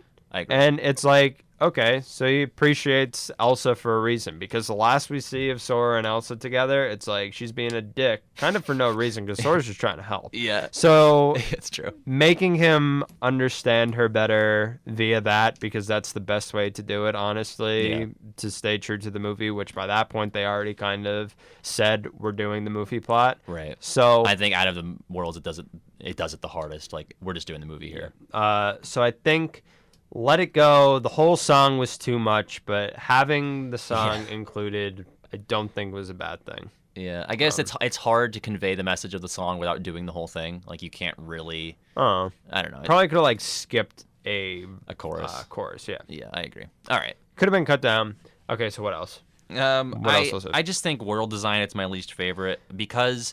And maybe it's because I haven't seen Frozen, but the only landmark really is the castle, and you don't interact with it at all. The rest of it is the labyrinth, which I didn't enjoy that much, and I don't really like the mountain. I just feel like there's no discernible landmarks or features. Like, it's just snowy paths that wind up the mountain. There's a little middle area where Olaf gets lost, which I fucking hated. I hated that. That minigame was difficult to listen to. Yeah. I thought it was kind of interesting though. Like, to me it was like on the same level of like intrigue as like the like splashing mini game. It's like, even though this one's gonna like move the plot along, it's like a mini game that plays into actually doing things. I kind of like that about like 2 once in a while too. Yeah, it's just like, if it's just like this small thing. Again, it goes back to my bigger thing about when you're going too far, like the ship battles, the mechs, that's too far. But just like this stupid in-between thing with Olaf, like, I don't mind that. I think I hate it because I accidentally wandered into that part of the world on a revisit. Like, on the same file, mind you. And it forces you into the minigame again. And that's too bad. Yeah, it gives you like an orichalcum, I think, but it was just annoying. Everything looks like Olaf. Thank you, Donald. I am aware. We are looking for a snowman. The terrain is snow, and they look similar. Thank you. Okay, but what was even the original point there? Oh, the level design's weird. Yeah. Even though I just defended the labyrinth, I will say it was like annoying and boring inside. Yeah. Okay. But the outside stuff, like the happy Frozen universe, like, I thought like that was kind of cool because we'd never quite seen in the series like something that looks like that. Like, we've seen a lot of like jungle type levels. True. We've seen some like foresty type things. Like, we've seen like a cityscape ish, not quite to the San Fransokyo scale which we talk about, but we've seen like a town type of thing. We've seen a lot of things over and over again. So to see like a very snow based level, is like something I was excited from like E3 2017. Yeah, it's fair. like, I'm into that. Like, or 18. In terms of breaking up the, I guess, like the monotony of other worlds. Not that the other worlds are boring, but it's very different for sure. Yes. I don't know. I feel like I got lost a lot, and I hate being lost in video games like more than anything else. Like, I don't know what fucking direction I'm supposed to go because like left and right, north and south look the same to me. Right. So this was me in Toy Box. Like, I found myself like getting lost. Like, was this the right place? Is this the second floor or the third floor? Yeah, I kind of felt that a little too. So I think maybe my like thing with Toy Box is similar to yours with Arendelle as far as the level design. I think it's more interesting in like a larger scope than just like, oh, it's interesting within the thing. Yeah. Like, it's a better world than it is like individual places. And I think it's always going to be best on a first playthrough. Like, having to go back to get shit is like, it's the worst. You know, I liked this so much on the first run that like I didn't even mind the re-go or the run through again. Yeah. I think, I don't know. What about Marshmallow as a party member? Yeah, I always thought it was strange in the first place that you don't get Elsa. Like, I thought that right. was, but because they're doing the movie plot, she can't really lend herself to being with Sora at all times. Right. Marshmallow's fun. It's like the first, like, big-ass party member that you ever have. Like, Right. I think the closest thing until like that point was the Beast, yeah. He's, like, huge, though, so he's fun. It's weird that he doesn't go to the Labyrinth with you if you go back. Yeah, right. That? Why not? I don't know. Probably can't fit. Yeah, I it's guess, actually like, probably a development thing. Yeah, it's probably true. Oh man, one more thing on that. I think they probably could have pulled like a reverse Rapunzel on that and could have like had Elsa be your party member after. Yeah, because why not? There's the really no world. reason she can't. Yeah. She's Like, just there she's to set gotta- up Frozen Slider. Yeah, which is weird. Yeah. Like, why her? Yeah, could have been anybody. Like that more of a Sven type or a like Olaf. Kristoff type of thing. Yeah. Also, like- I expected Olaf to be a lot more annoying than he was. Like Yeah, he was I not had bad. this conception that he was like a minion type character, but he's pretty funny actually. I thought he was pretty good. Yeah, I was really surprised by him. Like even in the movie, I Yeah. remember being like, "Ooh, this is gonna be a drag." Yeah. Olaf's gonna be rough. Yeah. But no, he's not bad. No, he's pretty good. Yeah. I like the he calls Sora like silly spiky grass. I thought that was funny. All right, that's all I really Who's have. oddly spiky. He is. Was there something else there? That's all I really have for Arendelle. You just don't want to talk about it anymore. No, I want to get out of this fucking frozen tundra. Larkstein being there is good. We already talked it. about that. Um, Ice is so not my style. That was kind of weird. yeah. All right. The Caribbean. Yeah. Let me see. The Caribbean. You want to get started on that? Like pull up my notes here. Sure. Let me see. Well, we said it's like its own game, like Yeah. more than any other world. Let me close to the mic. Yeah. So yes, it is very large. It's its own game, and I remember Nomura in some interview said like we're gonna develop every world as if it's its own game. Right. They really took that seriously with this one. Yeah. And the next one, but this one especially. And we were talking about like the pirate ships stuff, kind of breaking up the gameplay, and I don't hate it. I mean, I guess I would rather have not had to have done it. It's hard to go to something like this after having played something that's more in depth with naval combat, like Assassin's Creed 4 is the big example. It's obviously not going to be as complicated or in depth as that. But I like the little system of having to level up the ship, even though like there's way too many crabs for the amount of levels that you're allowed to get. Yeah, Like yeah. you max out at 10. Sell crabs for money. Yeah, that was my big idea. Like after you get crabs, you should be able to sell them because it's so satisfying to collect them. Like it's really good feedback in terms of like the sound and this like the swirly effect that they do when they're zoning in on Sora. But then they don't fucking do anything after your ship is maxed out. Yeah. But yeah, I like that. I don't like having to sink 200 for a trophy, Yeah. but Not the best. that's what trophies are. They're like monotonous shit that you do over and over. Yeah. The Caribbean, obviously, I mean, could we just say like huge improvement over the original? Oh yeah, it's not incarnation? even close. As far as the ship combat, while I've shat on it a bit here, like I do like the race actually. Oh yeah, Yes. that's interesting. Yeah. I wish they could have kind of like worked both of them together, where there was like a combat thing with the race. Yeah. May have been a bit too much. Like I probably would have hated that too. Yeah. But I don't know. Just combine that pre-final boss of the world thing with the race because like you know what I mean? Yeah, Before yeah. you go to do like the Davy Jones stuff. Right. Yeah. It's like there's like that one last battle. You have to Right. like Shitload of ships. yeah right. Gotcha. Like I don't know. That was just like I just want to do things. Yeah. Like this is too much. Yeah. Yeah. I agree. As I've said before. And so I wish they kind of just would have like scaled that back. I feel like that world was just so big that like there was so much to explore. Like let us. yeah. Like there's so much to like go back to, which is cool. But Yeah. like let us do some of that. Best stuff world for first. revisits. Yeah. For sure. Um. What do you Yeah. think about I think we talked about this. Like the facial animations are really good here. Yeah. They are. I think they're good throughout the game, but Yeah. especially here. I think Sora's design, by the way, in this world Oh, is really good. I really like it. And you know what else? Donald's. Like, Sora loves the world so Feathers. much, and it makes me like the world more. Yeah, 'Cause he's, true. like, super hyped to be here. Like, he's like, I fucking love pirates. And I'm like, you know Yes. what, Sora? I'm fine on pirates, but your enthusiasm about pirates makes me higher on them. You know, I guess that is like kind of playing into the Islander thing, but Oh, yeah, it's it's true. also like a reflection of like the Cage one. Like when he goes to Neverland, Mm-hmm. like of all the things he wants to tell Kyrie, it's like the pirates and all that other shit.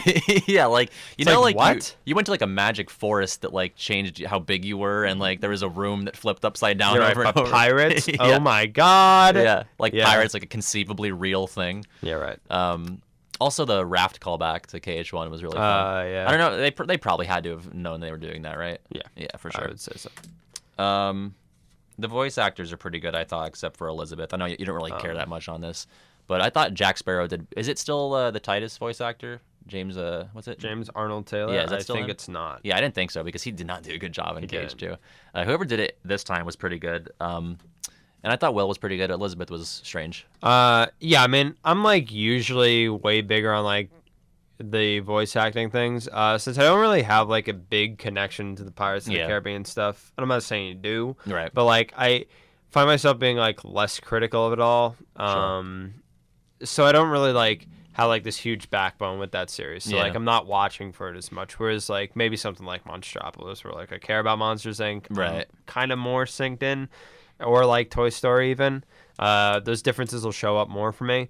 The Elizabeth one did sound a bit more off compared to the others. Orlando Bloom impersonator was fine. Yeah. That Sparrow was really good. Yeah. The Davy Jones voice just in general is really good. It's hard to mess it up, I think, Yeah. if you've got that accent. So Yeah. that was more on point. Scottish stuff here. Yeah, 'Cause man, he's- it's so it's Scottish. Very strange. Fuck. They were calling it like the stank on the end of his words. Yes, the stank. What do you whelps know about the heart? It's like, why is that extra syllable on You there? should have heard this man do it yesterday. Yeah, it was much better. Crazy, It yeah. was much better. But anyway, yeah. What else? Yeah, about the Caribbean. Underwater combat, you get a taste of that here. I don't hate it. I don't like it either. It's yeah. it's better than it was in 1, I guess. Although I shouldn't say I guess. It's totally better. Like Yeah, it's way better. Definitely better. The magic especially, it gets like its own kind of unique flair underwater. Sure. My muscle memory is kind of tied to the Cage 1 controls though. So like when I'm trying to ascend, I'm like doing circle or descend yeah, for yeah. square. So that's kind of awkward. And they reuse the underwater combat physics later on in the game, which I think is a misstep. But I don't think anybody is super high on that decision. You're I'm probably not not super as low high on it. it, but I'm not that low. Yeah, I'm pretty low on it. I dislike it a great deal. We'll talk about it more, but Yeah, we'll get to it. I will semi say a good word on it. Davy Jones was a fun boss fight. True. Yeah. I think, the in your weight class type fight didn't happen enough. And so Yeah. when it finally did, it was like, wow, this is so refreshing. It's a And it throwback. also came after like kind of an annoying ship battle Yes. again. And I was like, man, there's just so much going on. I'm not as low on that as like the right before that Yeah. stuff. That was so annoying. But the Yeah. but the actual like, okay, there's the Kraken and all that. That wasn't as bad to me. Anyway, it made the Davy Jones battle better though for me. Agreed. And so did the whole game basically up to this point because it was just like a big boss after Yeah, a big right. boss. It's like, okay, Davy Jones in the weight class. Let's just have a duel. This is fun. good. I do want to say this was the one part of the game where I had like a pretty annoying bug or glitch where I was doing the Kraken part where you're shooting the Kraken arms because it's holding the Black Pearl. I beat it, and this is not a what was it? I beat it, and then I get to the loading screen, and it like loads for 5 seconds. I'm like hearing ocean sound effects, but then I get like the fucking death noise, and then Sora's on the screen with his foldy arms, Oh. and like I completed the objective. Like I was loading onto the next screen, and then I had to fucking do it again, and it was That's annoying. It was really bad, but that Sorry was like that the only happened to you. big bug that I had. Yeah, I appreciate your condolences. Yeah. That I mean, just because I didn't like it. I Yeah. mean, I had already died on it a couple in times. that case, too. I'm actually really happy that you had to do it again. Yeah, Just the torture. it was very very torturous. Okay, And the murder. in the Murtaugh, yeah. Yeah. But okay, so anything else on That's about all I have for Pirates. I liked it a good amount. It's obviously a huge improvement over Port Royal. mentioned it's the best on the replay. I think it Yeah, definitely is. for I like sure. how you could kind of quick quick travel, go to other places. Yeah, they had to have had that. Also, another really good, like, this is a considerate thing that the developers did, that you can shot lock jump to your ship. Oh yeah, which like they didn't have to do that. Like they could have just it was made very, you walk to it. very nice. It's really useful. Two more things actually. Yeah. Two environments specifically I want to talk about. What's the island where it's like kind of like a sand? I think outside? it might just be Sandbar Island. Yeah, I think you're right. Like that. I really, really like that. Yeah, that's fun. Okay, side thing really quickly. I like rank the rooms of Kingdom Hearts games. Yeah. When I rank the Kingdom Hearts 3 rooms, Sandbar Island's going to do extremely Yeah. well. That's the one where like it has like the pillars off to the side, right? Yeah, And you can yeah. like go up to like a little jungly area. Uh-huh. Yeah, I like that. And also, I want to talk about like the town a little bit. Oh yeah, that's really fun too. It's awesome, All the man. towns are great in this game. That one especially was like, Yeah. wowie, It's man. just fucking alive. This is great. Yeah. It's like, I don't know. If I was like, if my dad wanted to see like what Kingdom Hearts 3 Take looked him to like, and I Pirates. was like, oh, where are we going to go to like really show this off? Right. It'd be, I'd go to the Yeah. town. Don't take him Like, to Keyblade look how well they're Graveyard doing. when Yeah. Mickey's like, "You'll pay." Yeah. Yeah, it's Not going to confusing. do that. Yeah. Okay. Cool. I just wanted to mention those two places because I really like rooms. Yeah. And I just knew when I was playing it, like, oh, these rooms. These are gonna do well. These are beautiful. Yeah. The rampart, it's like the same structure of the rampart as like in 2. Oh really? Yeah. I don't think I noticed that. But instead of like just getting like a black screen, then you end Yeah. up in the town. It's like, yeah. I mean, the town looks completely different. But Yeah. the rampart's part of the same. Interesting. Yes. Nice little thing. Cool. Moving on to San Fransokyo. It's really good. I mean, this is my number one world from the game. What Yes. did you have as your? Corona, right? Yeah, I think it's really close though. They're like neck and neck. I think this one is much more fun to play around in afterwards. Obviously, like it's another revisit world because they kind of streamline you for the first visit. Like Right. you're kind of just doing mission type things, and then like training and boss battles. You mentioned the verticality of the game. Yeah. This is where it comes out the Yeah, best. for sure. Oh man, this is also some of my like best banter with Sora too, because he's like gets to this place and it's just like, dude, this is some real metropolitan shit right Yeah, now. yeah. This is not like Agrabah Yeah. from Cage One. This Yeah. is huge. We are like in the future. It's like acknowledging how big these worlds have become. And Yeah. like San Fransokyo is like, it's just massive. It's like this it's so big. GTA Yeah. like massive map and everything.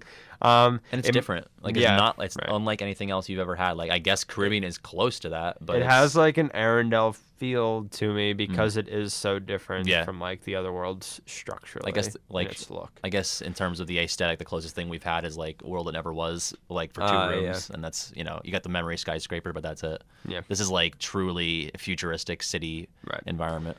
In that way, by the way, wouldn't Cage 2 be interesting if you could do like the wall running. wall run Yeah. up memory Yeah, skyscraper? that'd be fucking That'd be dope. sick. Yeah. Huh.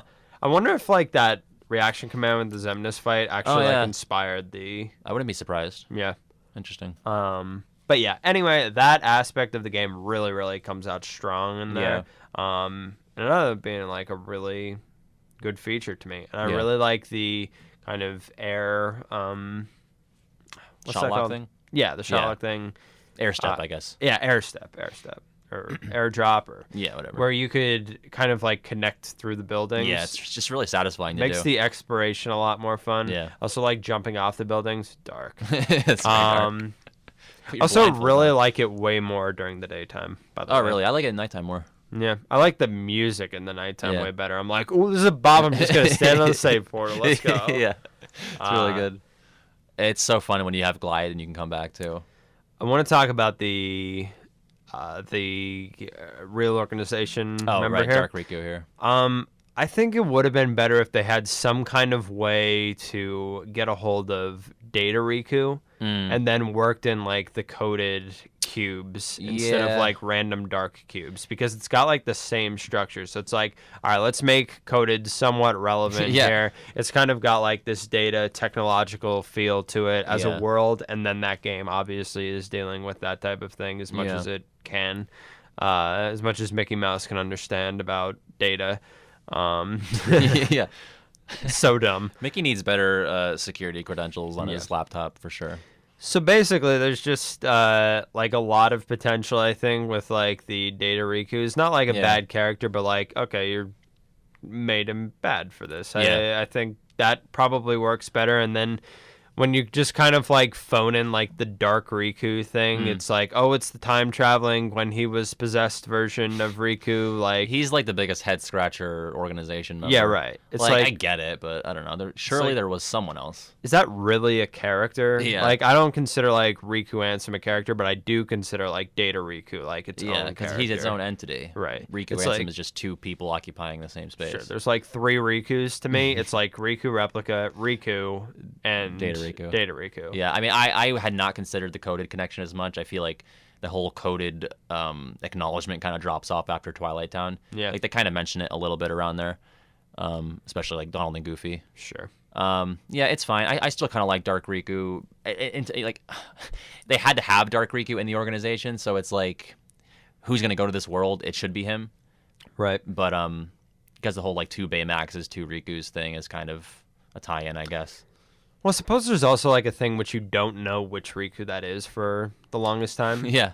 So I guess like while I was playing it, I was like, oh yeah, this is the coded Riku. Like this is that one. Like I don't know how it's happening, Right. but I suppose I just assumed that for a little while, and then it kind of fell off for me once it kind of got confirmed that it was not. Right. Trying to keep track of the Rikus was fairly annoying. And we'll probably talk about that in a bit. I but- sent you the text that was like, remember when Riku jumped out of Riku to choke Riku? And that's a Yeah. sentence that makes sense Yep. in the context of Kingdom Hearts. Sure, and it wasn't all the same guy. Yeah. Yeah. Yeah.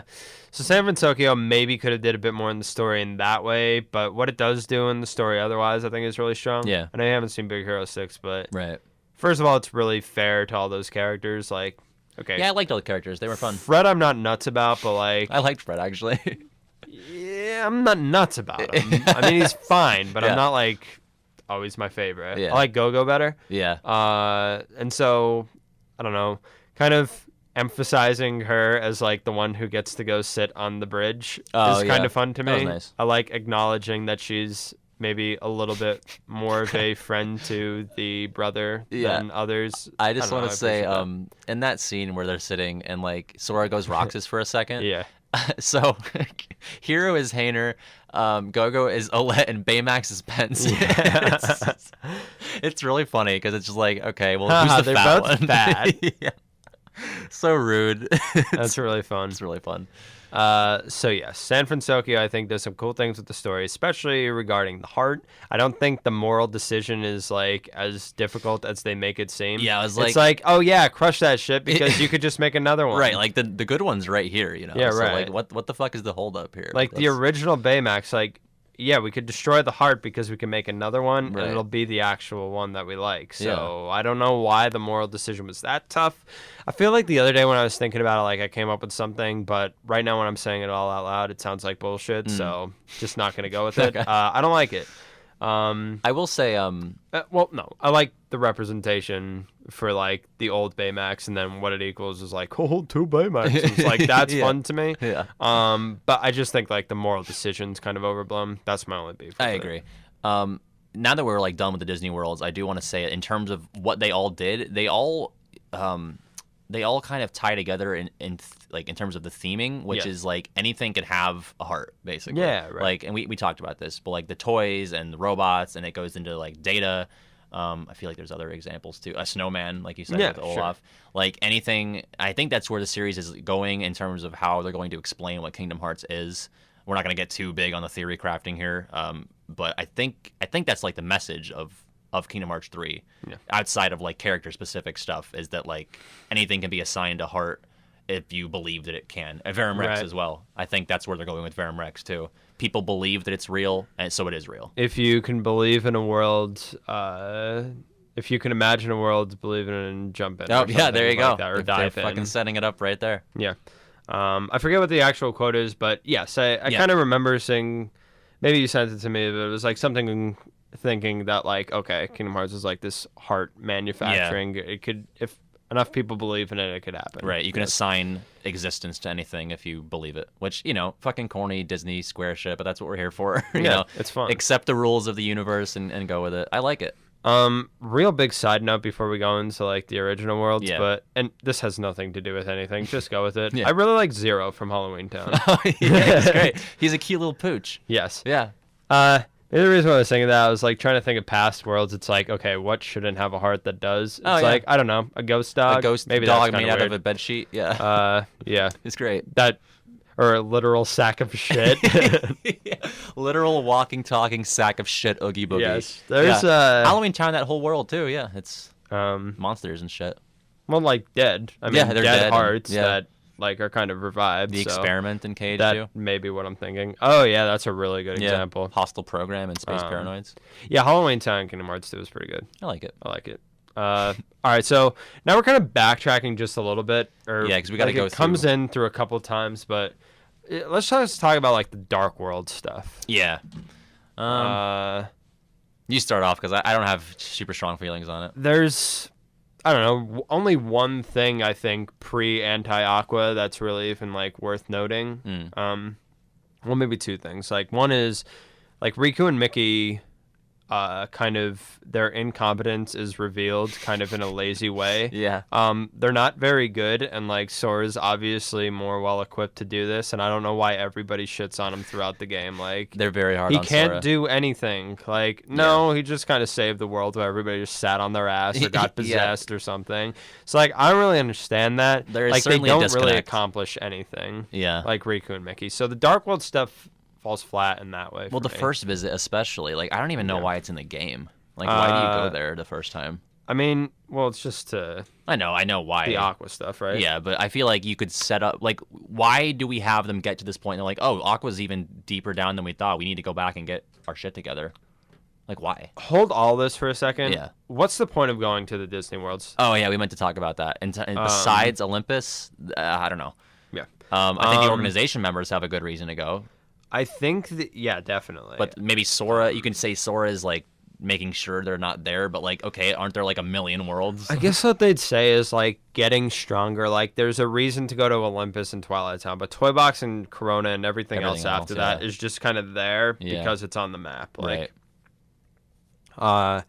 So I think that actually is my biggest flaw with the whole game. Yeah. Is that there's not a great reason for why anything is There's no really agency happening for the Disney World, for a yeah. lot of it. And I think that goes to like the Dark World stuff too, Mm. at least in like why they keep trying. It's like at some point somebody should have said like they can't do this. Yeah. So let's stop sending them there. Right. Yeah.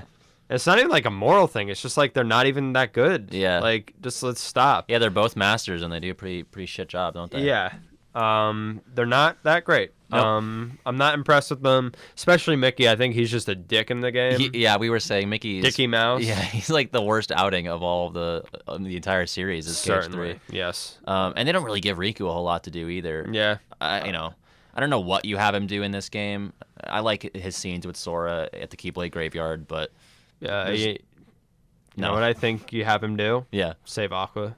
yeah, on his own. Yeah, probably, and let you play as him more. It's Yeah. weird that he's programmed in there and you only do it for 2 fights. That it would have been a great way to kind of satisfy some of the pacing issues. I think you kind of introduce that the Dark World thing in between Twilight Town and Toy Box, in between Corona and Monstropolis, Yeah. in between Arendelle and the Caribbean. Right. I think you kind of place it in certain spots, like to break up the Disney worlds. Yeah. And like, okay, it's showing them going to the realm of darkness. You get like a discount 0.2 thing for like maybe like a half hour every Yeah. time.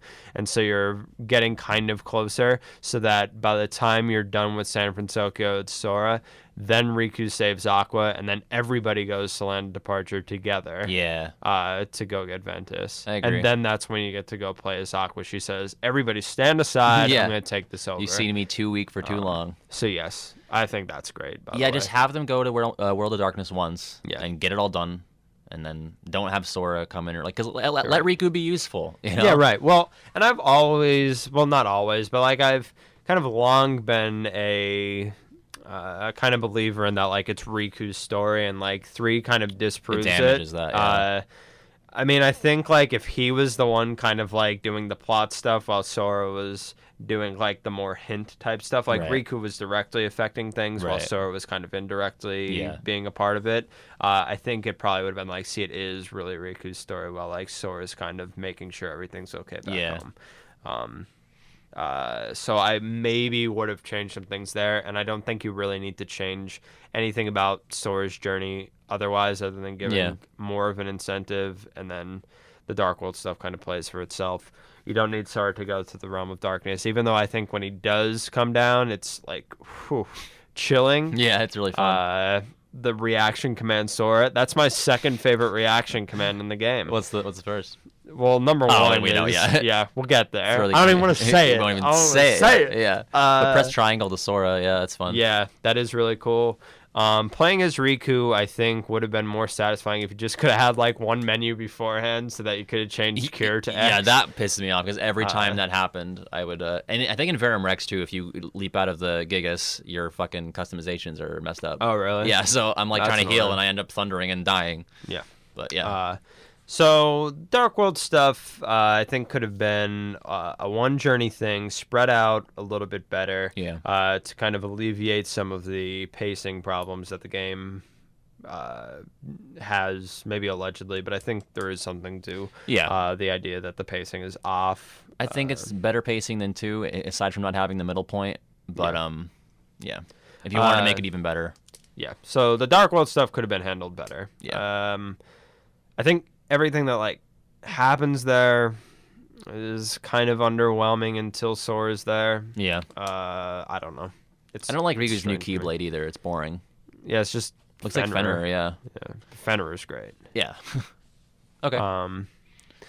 Okay, so then finally when Sora does go to get Aqua, how do we feel on that fight? I guess it's kind of the retread of the Phantom Aqua thing, right?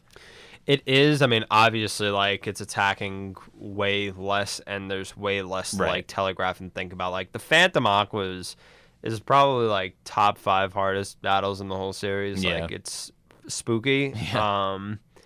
But, I mean, there are elements that are similar, so go on. Yeah. I don't know. I died, like, one time on it. It didn't really stand out to me as particularly easy or hard. I think I was just, like, caught off guard by something at one point, and I died. In terms of, like, catharsis, I think it was really satisfying. Yeah. It's mostly what comes after that I feel like they do really well. Like, the fight's whatever. Like, it was always going to be... Well, I don't know. They kind of showed it in the trailer that she got Norded, but she didn't. Mm-hmm. It's a weird thing. I don't know why she, like, has the appearance change when it's just dark. Yeah, she's just dark Aqua. I don't know. That is weird. The emotional payoff from the fight, like, it sucks that you have to fight her. Like, it feels bad that you have to do it because you fucking left her stranded there for 10 years. And... yeah, worth it, but, like, at least, like, Mickey's not in the party. That would have drove me nuts. I'd been like, oh, fuck this mouse, dude. I'm sick of the Mickey apologists. Like, he really screwed the pooch on this one. Yeah. Let her rot down there. Yeah. And Kingdom Hearts Hell. Yeah. So. And, like, Riku seems way more motivated than he does to get her out. Yeah, it's true. He's like, we should probably Riku's never even met her. Yeah, right. Yeah. Mickey's just like, oh, I don't know. Yeah, I mean, we could do it, I guess. On the way. Just like, well, let's not get more help than we need. Yeah. Yeah. Yeah, like Sora wants to go. It's just like, no, please no. You can't. It's like, I just want Riku alone. I don't know.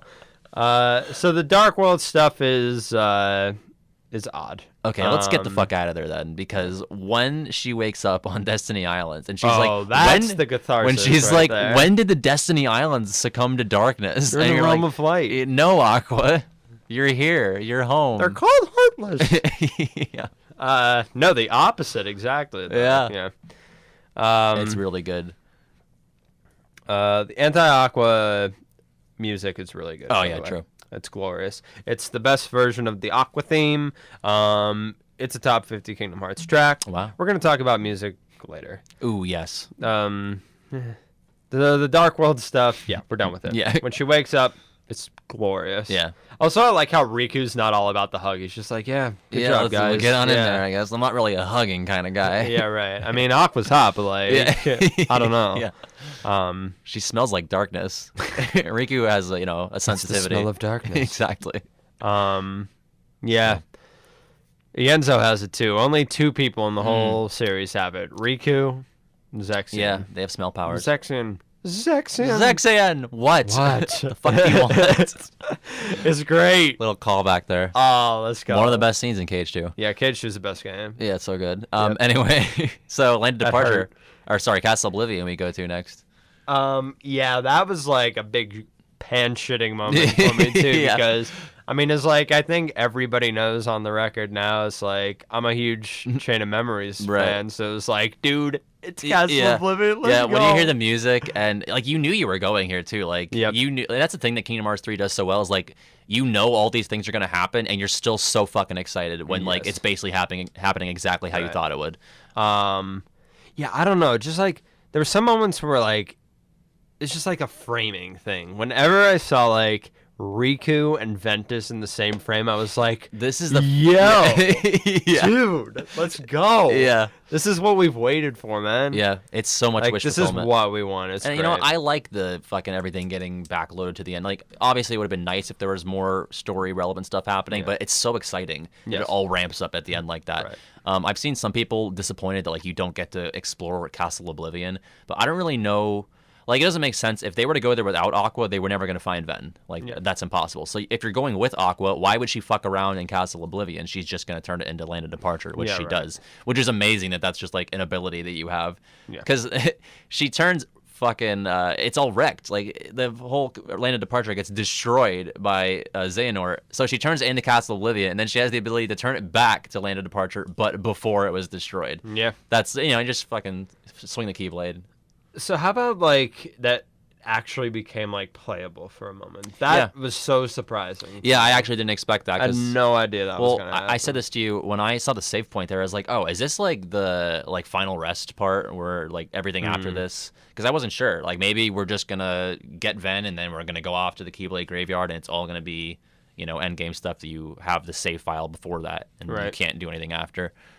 So yeah, I was surprised to see that, and I guess it would have been nice to walk around there more. But again, what are you there to do? You're there to get Ven, so let's get him. Yep, let's like not mess around. And I don't know, like it made sense structurally to just kind of like, okay, we're gonna walk upstairs just like how we do. I remember Soralam, he was doing the playthrough and like he jumped too high and like there's like an opening where you could see Ven without going up the steps. Oh, really? And he saw me, he was just like, You got spoiled. Yeah, he got freaked out. I was like, yeah, dude. That's great. Yep. But yeah, I thought like just that there was a save point and it could just say like Land of Departure. I was like, oh man, you only feel that once because this is definitely not something you come back into. For sure. Then Vanitas shows up. Yeah. He's so creepy in this game. Hey, brother. Hello, brother. He's so... creepy Avicii. Yeah, it's the voice is so much more dramatic and creepy this game, yeah. Yes. Yeah, I thought like the Land of Departure stuff with Vanitas, he's pretty good throughout the whole game. I think he's especially creepy there. Yeah. I think letting Aqua do the fight, that really surprised me too. It was like, really this is happening. Okay, okay. I don't think that fight's too tough. No, it's like, I think it's meant to be like a fucking stomp walk, like you just completely own him. Yeah, I thought it was more difficult though than Anti-Aqua, but... Really? Yeah. Because I don't know, like I was like trying to not get hit by Anti-Aqua. Like I feel like you can really just mash X to win, but I didn't mind it in the Vanitas case because I think it's the game just wanting you to kick the shit out of Vanitas. Sure. Like Aqua's like, yeah, I've been weak for 10 years and now I'm just gonna clown on this guy. Yep. So yes, the Vanitas fight, it's a thing. Definitely body him. I didn't think it was tough by any means. But I got it was you. Like comparatively, I maybe would say that. I think he just moves around a little bit more unpredictably. Definitely not like Birth by Sleep. He moves around like a nut in that. Yeah. He's hard in that game. Yes. Especially as Ventus, like that mid-game thing. Yeah. Birth by Sleep had a pretty good pacing. I would agree. Situation, by the way. Yeah. An underrated level design. Underrated game. Yeah. Birth by Sleep's kind of become a punching bag. It's like our Kingdom Hearts 2 to other people. Yeah. No, well, I don't know. I think Birth by Sleep actually got like a raise because of 3. Some things that happened in 3, like the Land of Departure thing. True. It's like, okay, now I respect the Land of Departure more. just because like now look what happened here. It's important. There's plot significance to it. Yeah. It felt more like their home actually this time for me for some reason. Yeah. Especially because at the end, like the ending scene, the funeral. Yeah, chilling. That's really good. I thought that whole part was pretty epic. Yeah. It's like I really want to know what happens to them now. Yeah. Like with no dad around, like what's gonna happen? What are they gonna do? They're gonna have I mean, I'm parties. assuming Terra and Aqua slay Yeah. and get married. Like I'm just gonna say That's that gotta be probably weird happens. if you're Ventus, that your two friends start boning and you're just like living with them. Yeah. And you're like, all right, well, I With guess Kirithy, I'll help out with rent, but Yeah, right. It's like, okay, guys, cool. Yeah. Well, like actually, what I would hope, I'm getting off, but I don't know. I would say like maybe they become like teachers then. Yeah. Like Terra is just like, okay, it's Master Terra now, and then they're just gonna become. And like, they should teach Kairi because she clearly still doesn't. next. All right, so then you go to the Keyblade Graveyard for a little Yeah. bit, and you get like the really, I'm sorry, but it's like a really bad version of the Thousand Heartless Battle. Yeah, and just even visually, it doesn't look I thought as it was good. weak. Like the Weak. shadow, the shadow sprites. I don't know. Is sprite the right word? Even I don't know. They look like that's sprites. more of like a 8-bit. Yeah, type but they looking look thing. like But 2D yes, is what I'm I know saying. exactly what. Yeah, like they don't look They even look- slightly tangible at all. No. I mean, I still had fun. It was cool that all three enemy types were meshed together. I thought Yeah. that was fun. I think the return of the Big Thunder Mountain thing was cool. Yeah. You just fucking blast into him. Like Yeah, that that was was really cool. satisfying. I'll say this about Keyblade Graveyard. I've mentioned it to you before. This world climaxes like 10 times. We're about to go to the final world though. Yeah. Before we go to Oh, the right, you're Keyblade right. Graveyard. Gotcha. We do I just wanted to say about like the Thousand Heartless Battle Yeah. and then go into the final Okay, world. cool. It's a little bit of a break, but Gotcha. let's just talk about it then. Okay. Okay, so the final world. I love it. Well, this is another like moment with like the track is wild to me. Yeah, like, really the good. background track, and especially like with the Nameless Star scene, which for some reason is missable. Yeah. Yeah. Two of them are missable. The nominee scene and I another don't one. really care as much about like the nominee thing because by that point we already know that like she got in contact with like Terra by some kind of means. Like Yeah. the exact reasoning behind it didn't really mean that much to me. So yeah, the nominee stuff, like it's cool to know where she is. Right. The final world stuff. Yeah. I just think like this is the weird shit that KH1 like was really good at. Like yeah. End of the World, like It's so odd. yeah, just like like not absurd, but it's like really abstract, I guess. Really Yeah, kind of I don't know, definitely. out there imagery. And like, I was mentioning this before, but like this is the Kingdom Hearts heaven or purgatory. I Yeah, guess. right. And I don't know, it's just like something that feels really monumental and heavy, and it's just like someone else referenced this, but like Chirithy like saying the word death. Like, this is where sleep and death touch. An hour after two Baymaxes. Yeah, exactly. Yeah. Tonal It's shift Such there. a tonal shift, and it's just, like, so real. I don't know. I was like, Sora's dead. Like, Yeah. I couldn't believe it the whole time.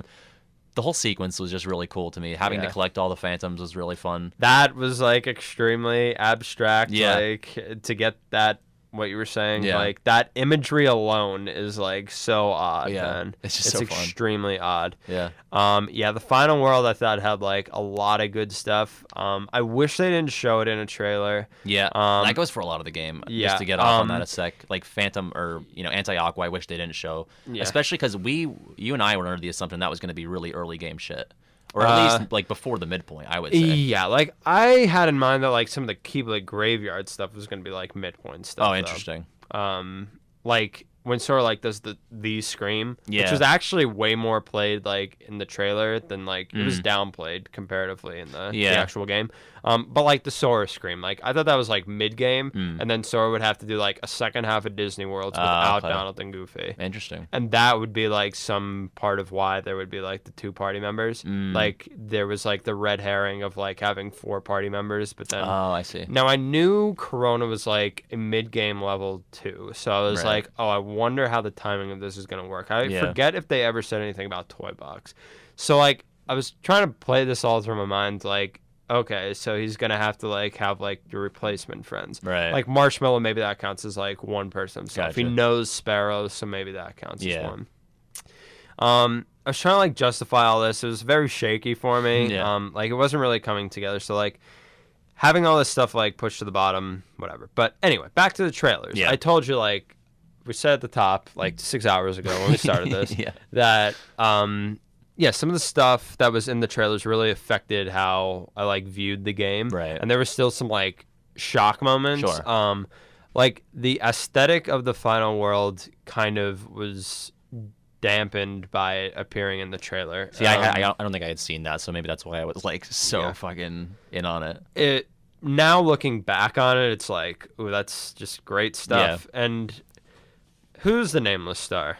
I think Strelitzia. Yeah, I think you're right. We were saying that maybe the Subject X and the star are one and the same, but I think Subject X is Skuld, right? Yes, I don't think Ava has anything to do with any of these. No. Yeah, I would say so. Yeah. I mean, I was saying like Skuld before, like anything. I was like, yeah, this is that first one or Subject X. Like second, I was reading the secret reports. I was like, this is gonna be Skuld. And like, I feel pretty good about is that one. Isa and Lee's friend as well. Yeah. But this other one is different. Yeah. The star's not Ava because it's not Isabella Moner, and I know like they switch voice actors, but it's kind of like the same thing with me for like other situations. But like if you could pay Rutger Hauer, you could pay Isabella Moner or like, Dylan and Alias. Yeah, right. So it's like they would have got her back if they wanted her back. It would have gave away the surprise if it was Ava. It was like, whoa. But still, though, I don't know. It's a character that's never been voiced, so it makes sense that it would be Strelitzia. Sure. Yeah. Who was murdered. Yeah. Straight up murdered, not Kingdom Hearts murdered. Like, if you are straight up murdered, you go to the final world. Yeah. And I was going to say, I'm thinking that's Brain. He's the one that killed her because we know now it's not Laurium. And yeah, this is something that I'm really only hearing from you, and I'm inclined to believe it because I feel like they're trying to set it up so that you think it's Laurium. Yeah. But that's like kind I'm not as well versed on the phone game stuff. Like I mean, like, man, I have to say, like, with the phone game things, like, and this is why I thought like the Larxene, Marley, Luxord, and Demic scene was so good. Yeah. Because like, man, I never realized how much stock I had in like the phone game until like I played 3, and then I was like, oh man, some of that stuff from the phone game is like really good and high stakes. Yeah. So like I'm into that. Well, I mean that's really it's a free Kingdom Hearts game. I don't know why everybody just blasts it. Like, it's a phone game. It's weird that they're putting stuff like real really big details in there, but like I don't know. Well, it's also cool. It's basically most of the KH4 setup is phone game stuff. I mean, it's all foretells. Like I think they're going to be the unwitting or the unknowing villains of the next saga. Which I don't. Yeah, I think you're right. That they don't know it's kind of like sad to me. It's like I really don't know how it's gonna work because man, Ira's like smart, so I don't know how exactly that's gonna work. And like Aced, we know is just like so skeptical of everything. It was just like fuck the master, like we don't even need it, bro. Yeah. So yeah, that's like later Epilogue shit. Yeah, we'll get there later. Right. But anyway, back to the final world because it got brought on because we think it's Strelitzia. Yes. Friend, I'm gonna think that's probably Laurium, Marluxia. Yeah, better. So that's the name that is whispered to Sora. Like there's the right when they're leaving, right when he's leaving her, she whispers the name of the friend, which I don't really like that they do that. Whoa, Patty. I know I did it again, but who cares, bruh. The whisper before the Marluxia fight. Data. Yeah, that's what he's whispering. He's like, so I have this friend in the final world. Her name's Strelitzia. If you ever meet her, could you just like let her know I said hi? Yep. Yeah, that'd be great. If you ever die, just let her know. Just I'm still looking out. Yeah. So did Strelitzia star say to Sora and Marluxia, or did she say Laurium? Because Sora looks shocked. Unless she says Laurium and he's like, oh well, if you do the X and you scramble it, it's Marluxia, which I don't think he's smart enough. I'm thinking like Laurium because then I feel like, I mean, since it's a canon cutscene, like then when he beats Marluxia, wouldn't that have kind of been like a interaction? Yeah. Wouldn't that have been like, oh, by the way, your friend says hi? Yeah. Because that happens after, Yeah. So it would have had to been like a name that he didn't know or something. Yeah, I think it's weird though because he looks surprised. Yeah, right. So I'm not sure. I don't know. It's like, wait, I thought there were only like 50 characters. Maybe it's Ventus. Is that possible? Could have been. Because she wouldn't really know him. Yeah, I don't really know the chronology of that. No, it's like Strelitzia never really met any of those other 4. Never That's really tough, met then. Brain. I mean, it's got to be Marluxia then. In them. All right. Well, whatever. We can pick hairs on or split hairs on the Marluxia stuff. Yeah, worth talking about with for the sure. final world though, because It's a big part of it. Should not have been missable. I luckily didn't miss it because I was obsessively talking to every stars. Also, and I want to bring this up, more weird shit. Like, there's just like people. Yeah, that like have right. lives that are like totally. They're just like 9 to 5. Like I have kids and I die. Yeah, It's right. like fucking. It's like, wait, is that me? yeah, is that my Yeah. like yeah? It could be anybody that you know. Yeah. That's like really cool shit that I Definitely. didn't expect out of Kingdom Hearts. It's like the real hyper NPC things. Yeah. Like that's something else right I there. think one of them is that guy that got fucking owned in Traverse Town in KH1. Oh, yeah. He's just like gets totally owned by the soldier. Definitely. Yeah. How about the Lich fight? Yeah, I was saying to you, I bet they really regret wasting the name Grim Reaper on KH2 because that's yeah. exactly what this guy was. It was super annoying having to do it over and over. Yeah. But it was like you said, World Terminus 2.0. Yeah, I think the World Terminus, I mentioned like rooms before. I think like the World Terminus on the whole is like the best room in the whole series. It's really cool. What do you Especially like? the Hollow Bastion machine part. Yeah. There's a lot of good stuff there. And so this like discount version of the World Terminus worked for me, but fighting the Lich over and over again, it was like, Yeah. wouldn't it have been cooler if there was like a different kind of one, or it took like a different form on or something like that? Yeah, like every world, maybe it incorporates some aspect of the world right. into its armor Like, or something. Yeah, something to like kind of like Differentiate it. tease Sora Yeah. or something like that. Like if it had like something that was like special to like one of the good guys in the world or something Yeah, like that. like it was give him stealing Riku's something. fucking Way to Dawn or something. I don't Yeah, know. right. Oh, yeah. So it didn't even have to be to the world since Yeah, there were already they could kind have of been the characters. representatives. Yeah. Give him mouse ears. Can you imagine how stupid that would have That looked? was so That would have stupid. been awesome though. Yeah, I loved it. Big shoes. Yeah. Okay. Yeah, just wanted to talk about the Lich fight Yeah. really quick. Sora or Kyrie bailing him out, I think, is like a great scene that gets kind of Yeah, it's really good. ruined by like the ending. I think the Kyrie taste is so sour by the end that Yeah. it's like, oh, that good stuff with Kyrie? Yeah, Yeah. it never happened now. Salty yet sweet. Also, let's go back for just a second. And Zeta talk Flare. about We got to get to the- that because that happened already, right?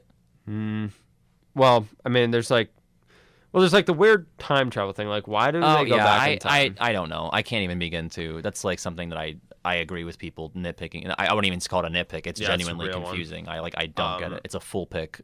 Before we get there, there was the stuff in between the Mysterious Tower stuff. There was yeah. like those couple scenes. Like Yeah, like I thought Axel. Sora and Kyrie with the Paopu fruit. I thought there was Ooh. gonna be a kissy. Yeah, I can't believe there still wasn't a kissy. I wanted the kissy. Yeah. I was really rooting. But you know, for a I was kissy. still fucking yelling at my screen when they did the Papu exchange. Yeah, the I was Paopu like, fruit I think is like the Destiny Islands equivalent of a Yeah. kissy. Yeah, I agree. Yeah, we're really riding that. Yeah. But yes, if there's not going to be a kissy, the Paopu fruit.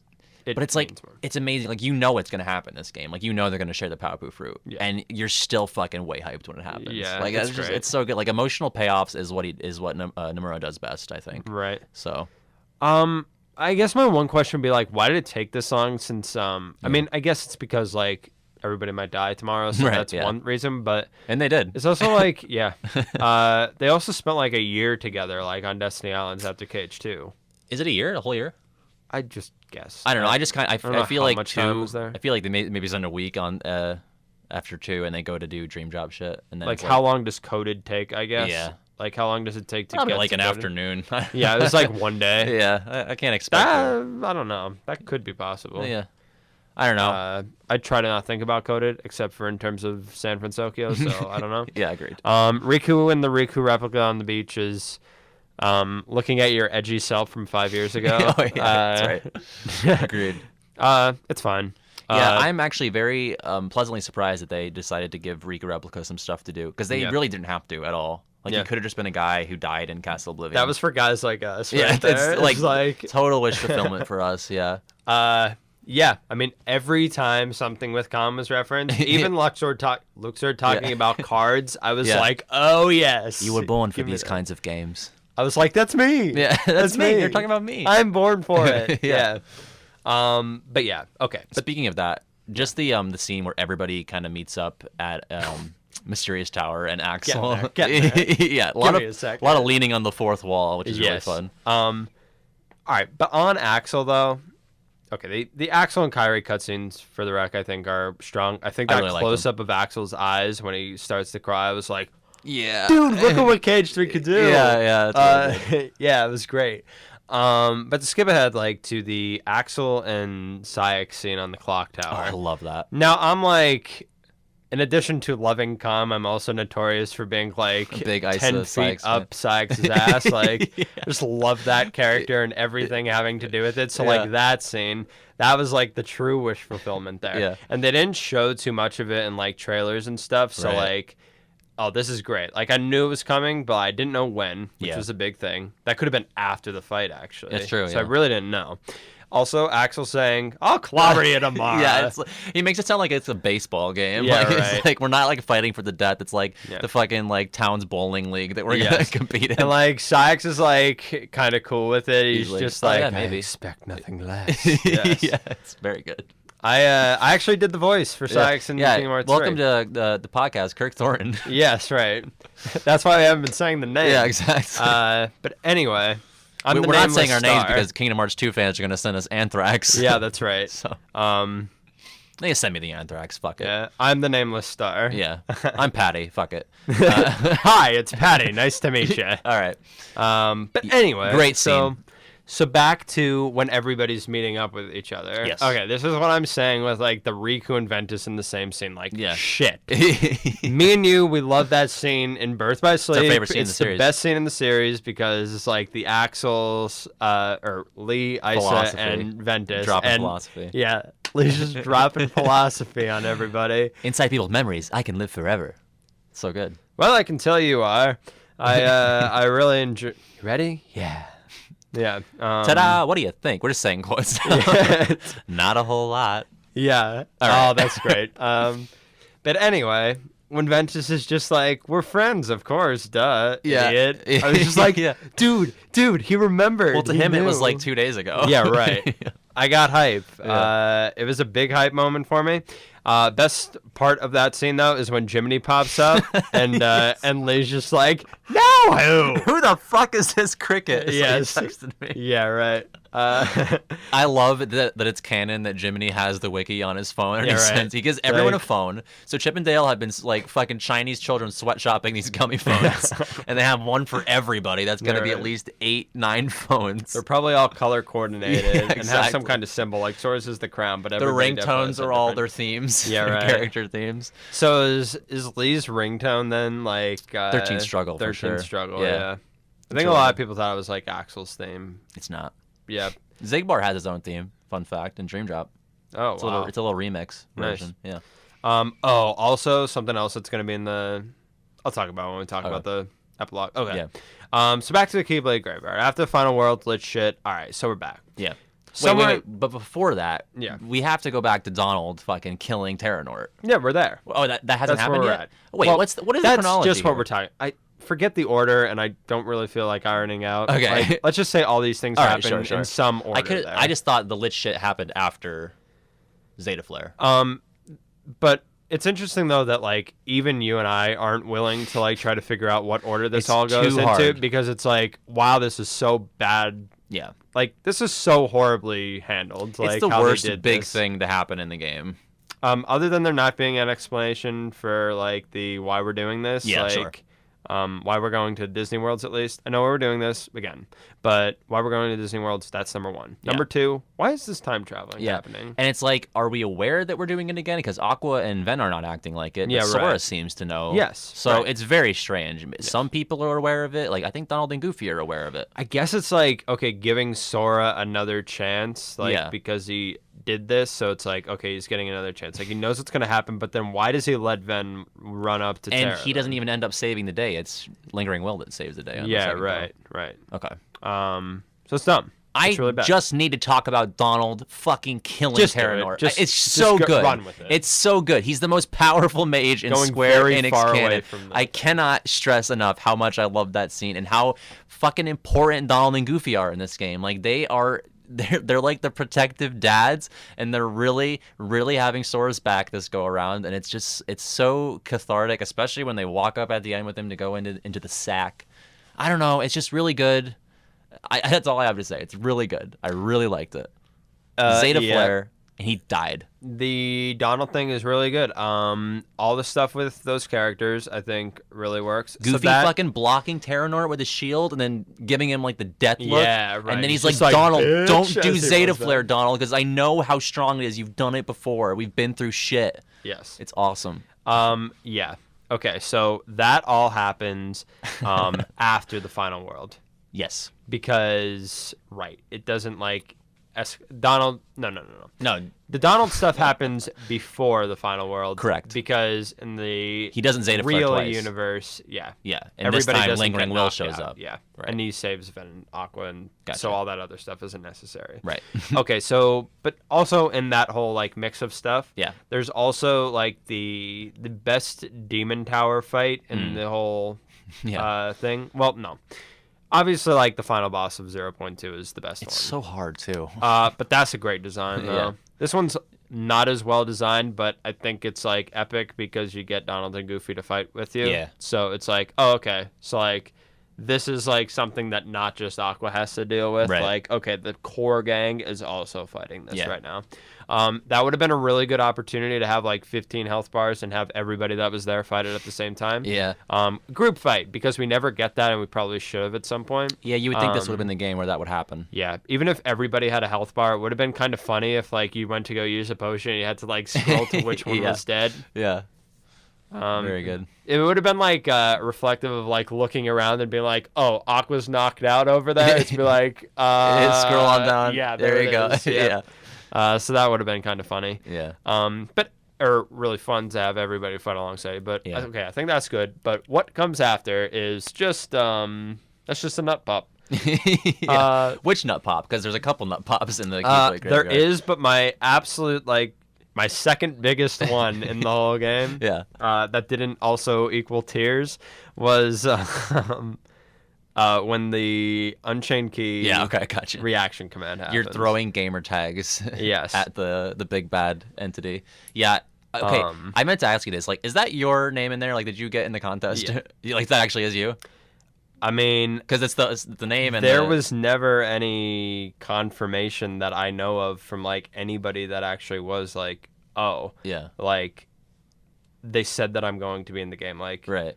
I mean, I never got that notification, but it's like, Might as well be, because it's there's- your union, too. Yes. So- And there's like 2 people of my name Yeah. in there, but like there's also one of my union. Yeah. So I'm like, it's canon. You're in the I game. mean, I did like the entering process, Yeah. and I like did one of the 3 requirements that it took. Hmm. So I'm just like, okay, Yeah. yeah, I'm owning that. Like, I'm in the game. Yeah, that's what I would go if I were you. yeah, Yeah. Like, You're Kurt I'm- Zisa.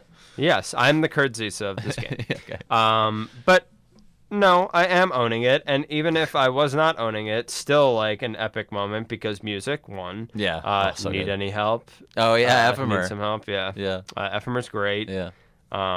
Sora's so confused by that. Yeah. Like, what? That's like Jiminy Cricket for him. Man, More? they could have did that so wrong. Like the Unchained Key name and game thing. Yeah. Like, they could have had you walking around the battlefield and like examine Keyblades. and just have this the name. is Keyblade. Yeah. Or like just shitty NPCs somewhere. Yeah. Yeah. This is great. They just went so It's the best hard. way you could possibly do it. 'Cause Yeah. It's not intrusive, but it feels earned for the people who actually got into it. Yeah.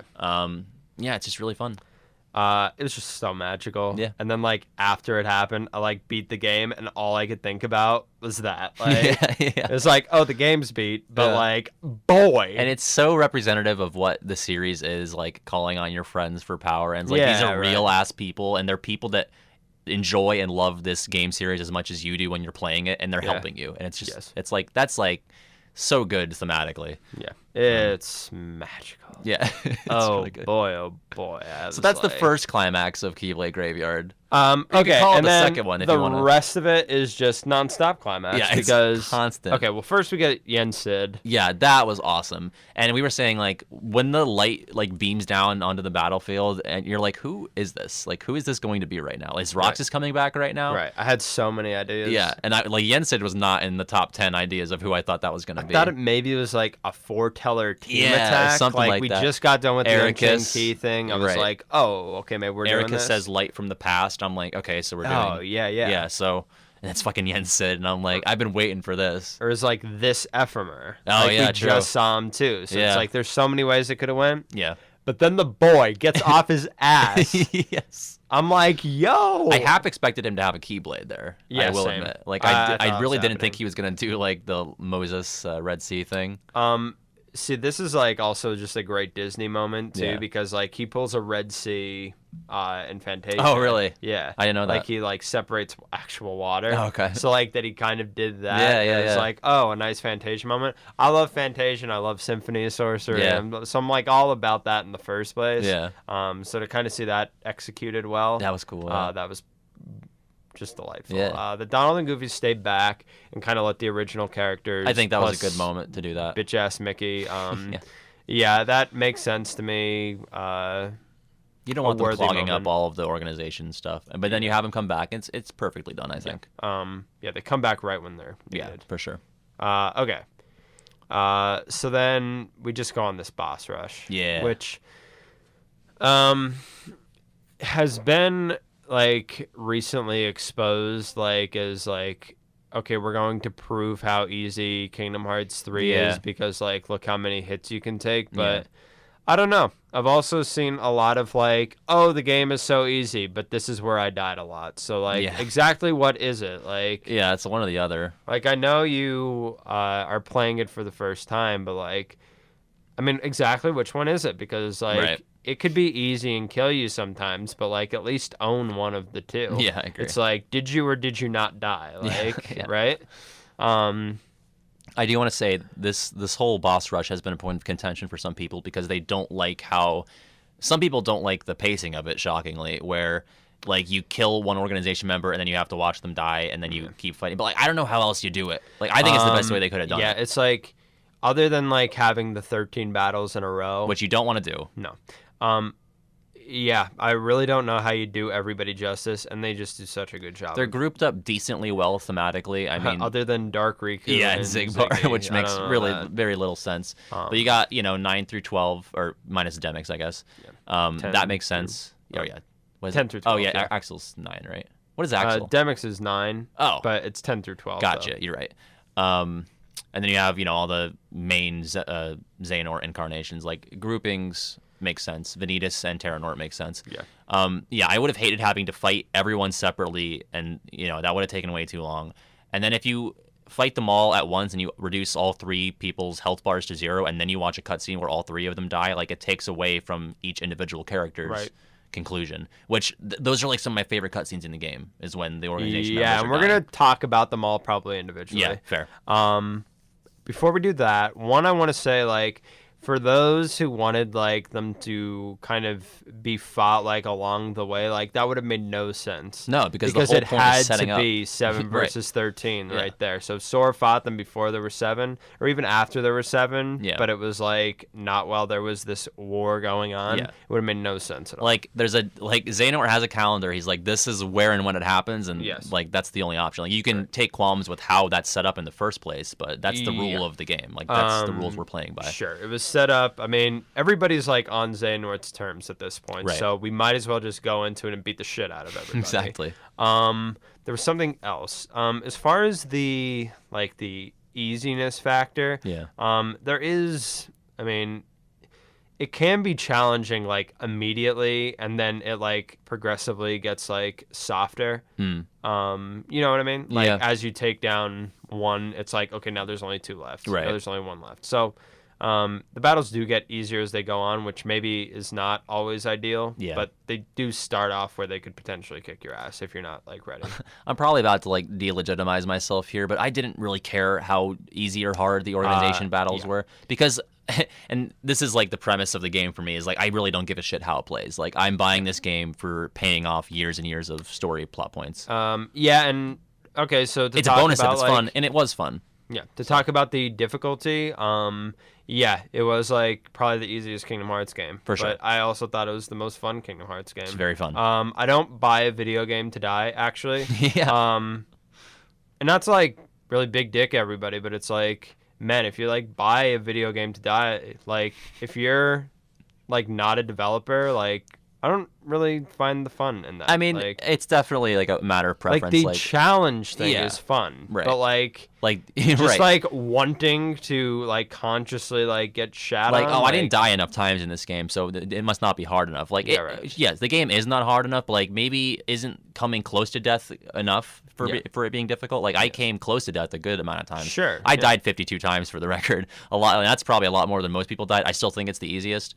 I don't know. I died mostly in the final fight, and fucking Dark Baymax got me 4 times. But okay, so just kind of one thing before everybody tunes out here. It's like the difficulty is a problem, but I think that aspect of it has just kind of been overblown to where it's like it all is going to depend on how much that affects you. That's going to depend on really kind of what you want the game for. Yeah.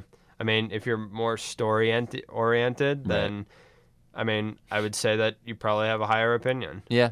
If you're more gameplay oriented, then you may have a lower opinion. Very fair. And I'm not saying, obviously, one way or the other is right, but for my money, I would prefer not to get like smacked up. Yeah, I mean, I would prefer not to like no damage the whole right. through. Yeah, like, I didn't buy Kingdom Hearts 3 to get my ass whooped. You know, Yes. that's not.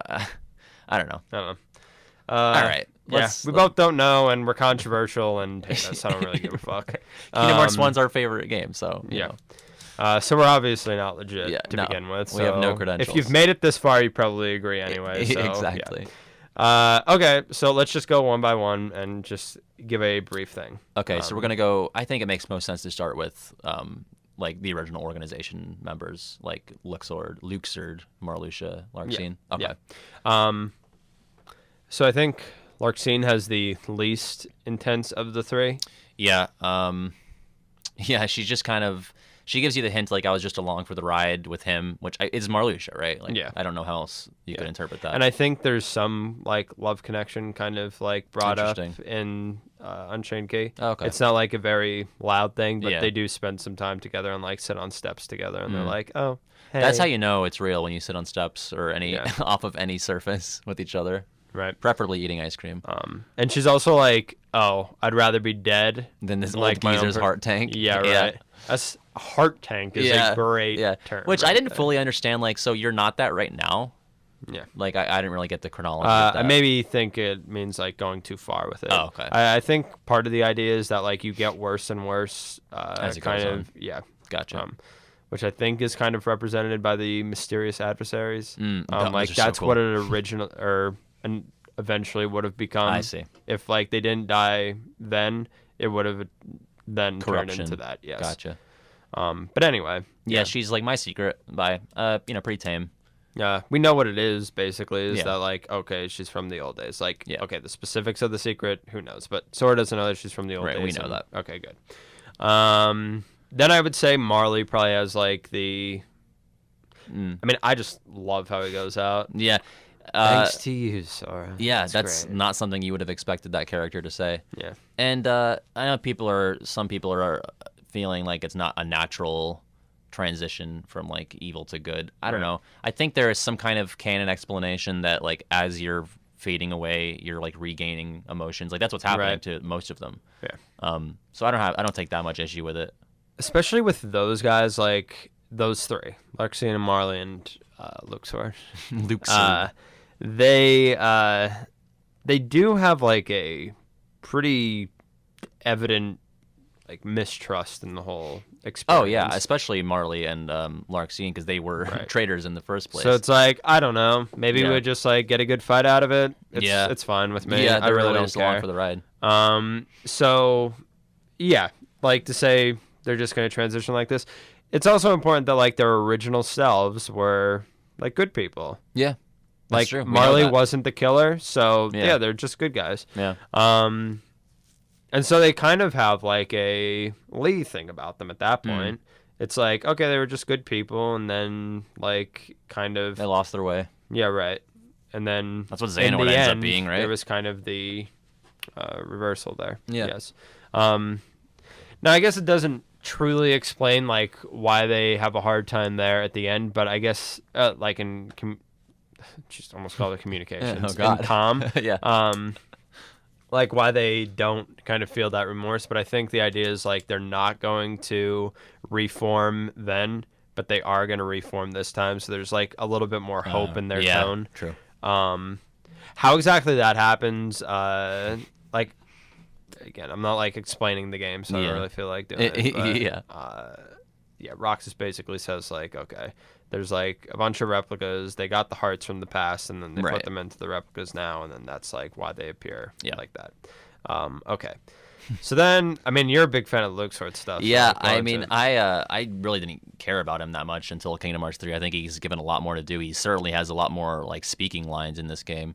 The pirate stuff is whatever. I mean, it's fine enough. Pirate Breath. I do want to reference. Oh yeah, he gets taken up by Pirate's Breath. I do want to mention that I really like that Vexen is like, oh, that's actually a real heart. Like that's an organ, and that's not what we're interested in. Yeah. I really enjoy that they kind of lampshade that a little. Yeah, Luxord gives. I'm not saying Luxord. He gives Sora. I'm gonna take that. He gives Sora the wild card, which has to be set up for the future, right? Yeah, like, I'd say so. That's got to be why he ends up in what we are led to believe is Shibuya. Like maybe it's some kind of like second chance kind of thing. Yeah. It says it might turn the tables.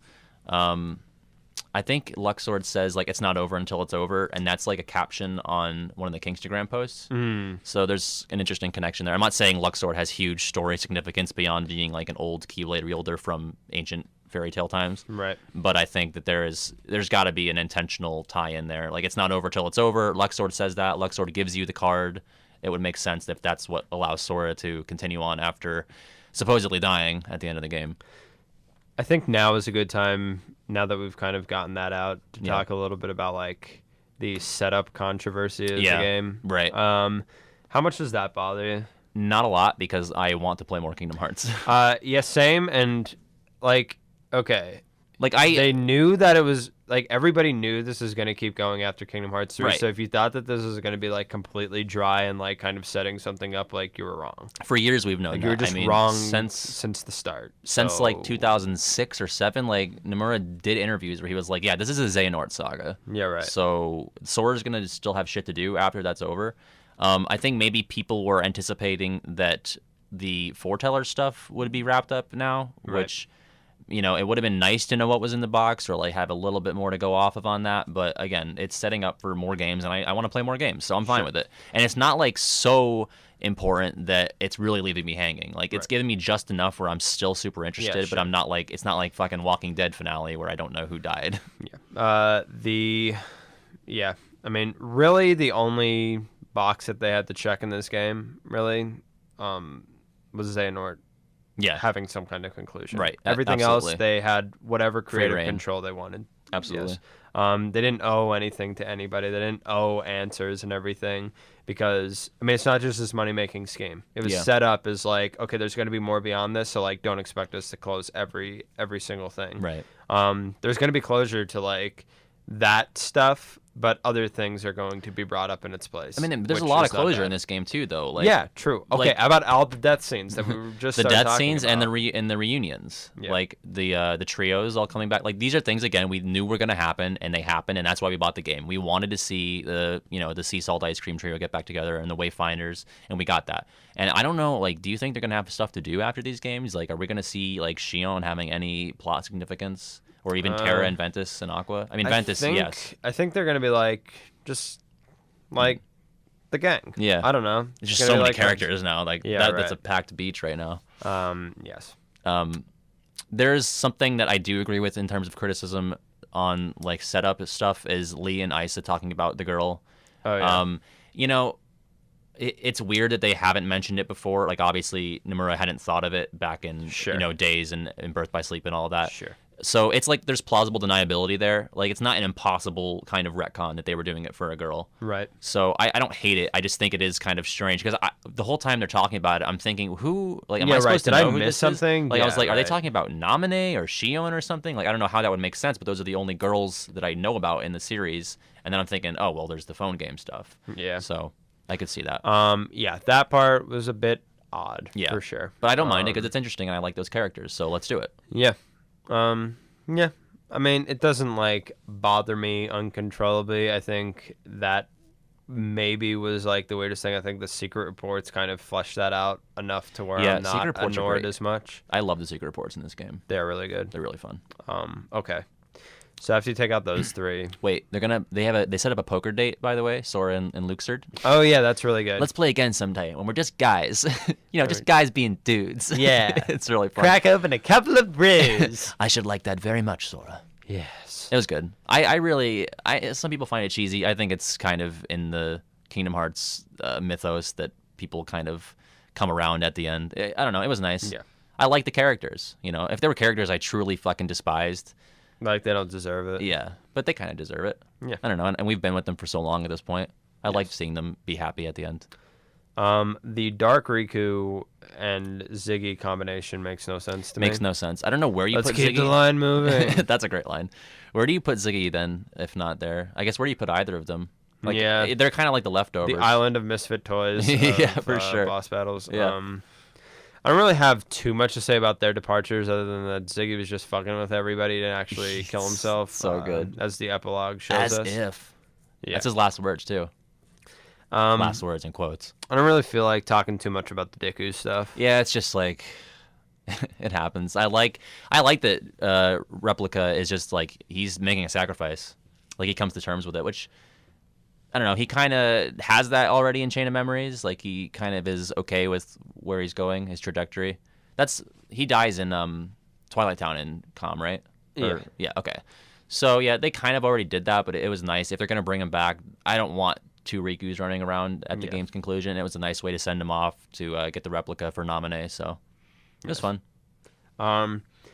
Yeah, I just thought it was like fine. Yeah. Like that whole conclusion, like I really like the Riku replica. I don't know, like in the midst of everything else, for some reason that like fell more flat for me. Yeah, because there's so much other shit going on that's more important. I don't know. I was really feeling like the high of like a lot of the Unchained Key stuff. So everything that was like related to that really was working for me, and everything that was not was like, I don't know. Sort of related because we know who Zigbar is at this point, but when he dies and I'm thinking like this is all we're getting of Zigbar in this game. Like I was like Sora in that moment where I had my hand reached out to the TV. I was like, don't go yet. Like please do more. And he does end up doing more, but not in the way that I thought he would. Okay. So moving on. Terranor and Vanitas, I guess. Yeah. Okay. The Come Guardian. Come Guardian reveal was like a theory for a long time for a lot of people. Not something that I personally subscribe to. I had no idea. I really just thought it was like generic dark entity thing that protects Dark guy. Yeah. And then the reveal, and he's ripping off the bandages and he's repeating the promise. That's just fucking A1. Like it was so good. Yeah. I got another great emotional payoff. Yeah, it was like really earned for me. By the way, a lot of people are saying like the Aqua saving was not like earned. I don't know. I don't know how else you want that done. Yeah. Like what do you mean by it not being earned enough? Yeah. How do you fix it? Like it's got to happen. You get to control some degree of it. So I would say the while I was hype about the Roxas return, that one was way less earned than the other. The Roxas return? Yeah. Yeah. I was fucking hype when it happened, but I was in terms of being earned in quotes. Yeah. I mean, I guess it's all the Vex and Ienzo shit happening behind the scenes in the Demic stuff. I mean, just like kind of like the scene. I know why it happens, but just that he kind of like pops out of nowhere. Like, I don't know. It's so good though. Yeah. Oh, it's a great time. Yeah. I don't know. It's just an adrenaline. Oh, and then when it swells on the other promise, like it gets to that point when you get the full face reveal. Yep. Oh, it's so good. I'm yelling, Roxas, yes. Roxas. Roxas. Focus. Rucksack. Okay. Rucksack. Okay. Where were we? Terranort Vanitas. Yeah. The Vanitas ending is Yeah, kind of I really enjoyed it because I didn't want, as much as I said I enjoyed everyone coming to terms with things, I didn't want everyone to do it because it would have pure darkness. Yeah. He could not turn. But in a there. way, it still kind of works because Ventus is saying like we should all have a choice, and he's like, well, yeah, that's my choice though. I'm just a dick. Like it's my choice to be darkness. So Sure. I do have a choice, and I'm okay with it. Yeah. So it still works. I don't know. What I am is darkness. And he dies. And Ben's like, okay. Like, he literally says that. Like, Vanitas is like, he explains it, and Ben's like, all right. And Sora's like, how is that okay? Right. So good. Yep. Yes. Okay. We talked about Come Guardian. Yeah. Okay. Come Guardian. Fuck Come off, Guardian. Fuck off, Guardian. Ping. That's the sound of your Keyblade hitting against him. Right. You hit Terra with your Keyblade in KH1. Yep. It's canon. Many times. Yeah, you like... Man, Terra, you fight him so many times throughout the Yeah, series. and You you have fight no him as, idea. like, Heartless Ansem. Lingering you fight Will. him as Xemnas. Yeah. Oh, my God. Yep. And you can play as Lushu in 358 over 2 days for the Nintendo DS. Yep, that's right. It's true. It's canon. Yep. Okay, so moving on, then there's the... Sayax and... yeah, the Shion turn. I mean, okay, yes, the quote-unquote earned thing. yeah. Maybe that's not completely earned. Yeah, I was not even sure that she was in the group until then. Like, Yeah. that was when you were supposed to know, right? Yeah. Because it was weird that Mickey in the, like, pre-Terranort part is like, oh, he's their 13th. I was like... And I had a list. I had, like, a Google Doc of, Yeah, like, making right. sure I knew who was who. And I had Terranort there, and I still had an empty spot. I was like, well, who the fuck is actual 13th? Sure. Yeah, so I didn't actually expect Shion to be a darkness. It was fine. I was okay with it. It was a dumb move on Xehanort's part because, like, it kind of had to, even if you're him, like, predicted that Yeah, that was going to turn. there's going to be a heel turn, yeah. I think that's why the benched people were also a part of it. Right. Also, they really just needed those keys to clash one time, and Yeah. then that was all he needed. Yeah, that's It's true. like, I don't care what happens after that. Yeah. And so, that's fine. Yeah. The Syx fight, that's one that people are really pointing towards as, like, oh, look at how easy it is because Rox is just this massive damage. Yeah, but again, I think that's like some story gameplay integration where it's really satisfying that Roxas and Shion are kicking the shit out of Sayax. Yes, right. Who really, I think there are some legitimate qualms with like Isa gets a pretty easy road to redemption. Yeah, right. I did say that like he did buy 4 ice creams at the end of the game, so right, that's so he's a real one. yeah, like he spent all of his own money on those ice creams. So Yeah, I'll and you know he can't have that much money. right? Yeah, like where do you get money from in the organization? So Yes. it's pretty earned, I guess. Yeah, more on that I guess later. Yeah. But the well, no, I mean, I would say it's probably earned. I'm just a big fan of the character. I could see Sure. maybe someone not being as big of a fan of the Yeah. character being like that was not earned. I even questioned it myself. I was Yeah. like, I don't know. He was really mean. Yeah, we'll talk about someone's ending being earned in yeah. a little bit. Everything happening with Axel and Xemnas here is also really fun. Yeah. How No about you were one never my acts as superior? Axel. Yeah, Yeah. that too. They're just like saying them back to Yeah. back. Do you have any idea how popular I am? Again, more fourth wall leaning. Yeah, he was like really kind of the audience character. Yeah, in this for game. sure. Had a couple of plot points to iron out. So good. And then they exchanged that look, Ventus and Roxas. Yeah, yeah. Like, Okay, oh, yeah. that's the new Spider-Man meme. Yeah, exactly. Okay, but anyway, then there's not much left. There's just the Yep, we're gonna go fight the big bads. Xemnas Ansem Young Xehanort. Yeah. Which I think is fucking the awesome. greatest fight in the history of the series. It's really strictly good. on a thematic level. Yeah. Fight me. And the music fucking kills it there. Sure. Well, All it's the dark impetus and Yeah. Scherzo de Notte Yep. and Whatever Young Xehanort's is.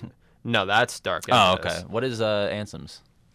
That's Scherzo. Okay, so what's Xemnas is? Yeah, right. That's what I'm thinking. Or like, 13th something. Fight of the Unknown or something like that. I Yeah, forget whatever. exactly what it The is. 13th plot twist, we'll call it. Yeah, okay. It's fine. Yeah.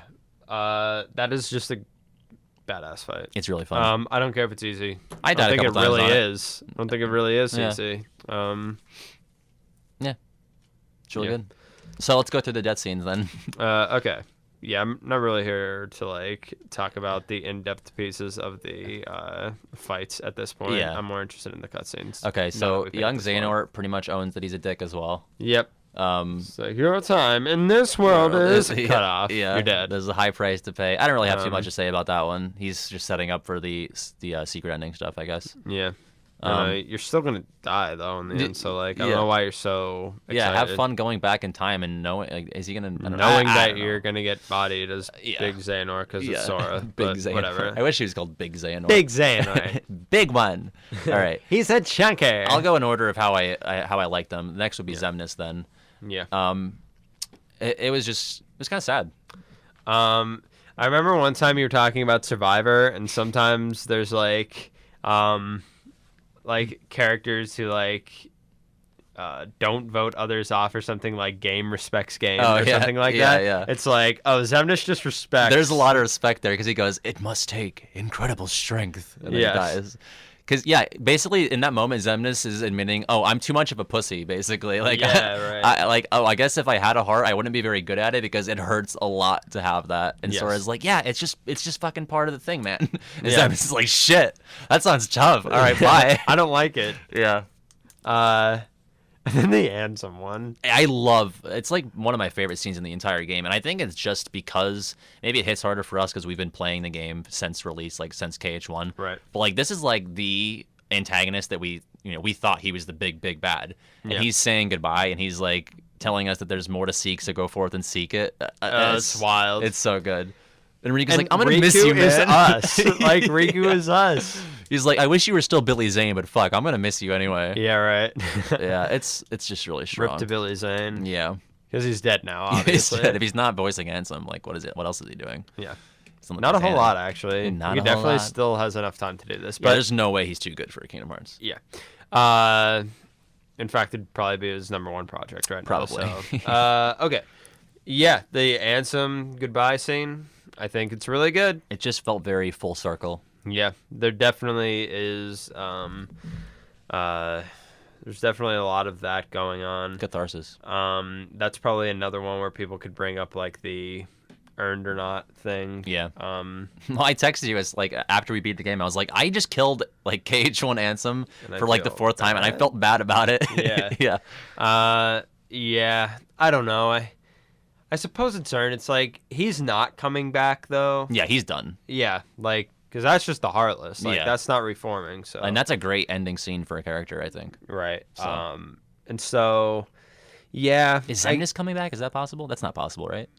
No, I would say not possible. Yeah. Okay. But I would say like that one is maybe more filled with just like an I'm sorry aspect than like other ones, especially now that like, okay, there's no coming back from this. Well, like before I knew there was like a time travel thing, so I kind of maybe expected like another option. A little bit of a setback. Right. But this time it's like, I can't come back. It's like I love being mentored by the villain. Yeah, right. He's like giving me life advice. He's like, here's the keys to the car, be back before 11, be safe. Yes. Okay, bye.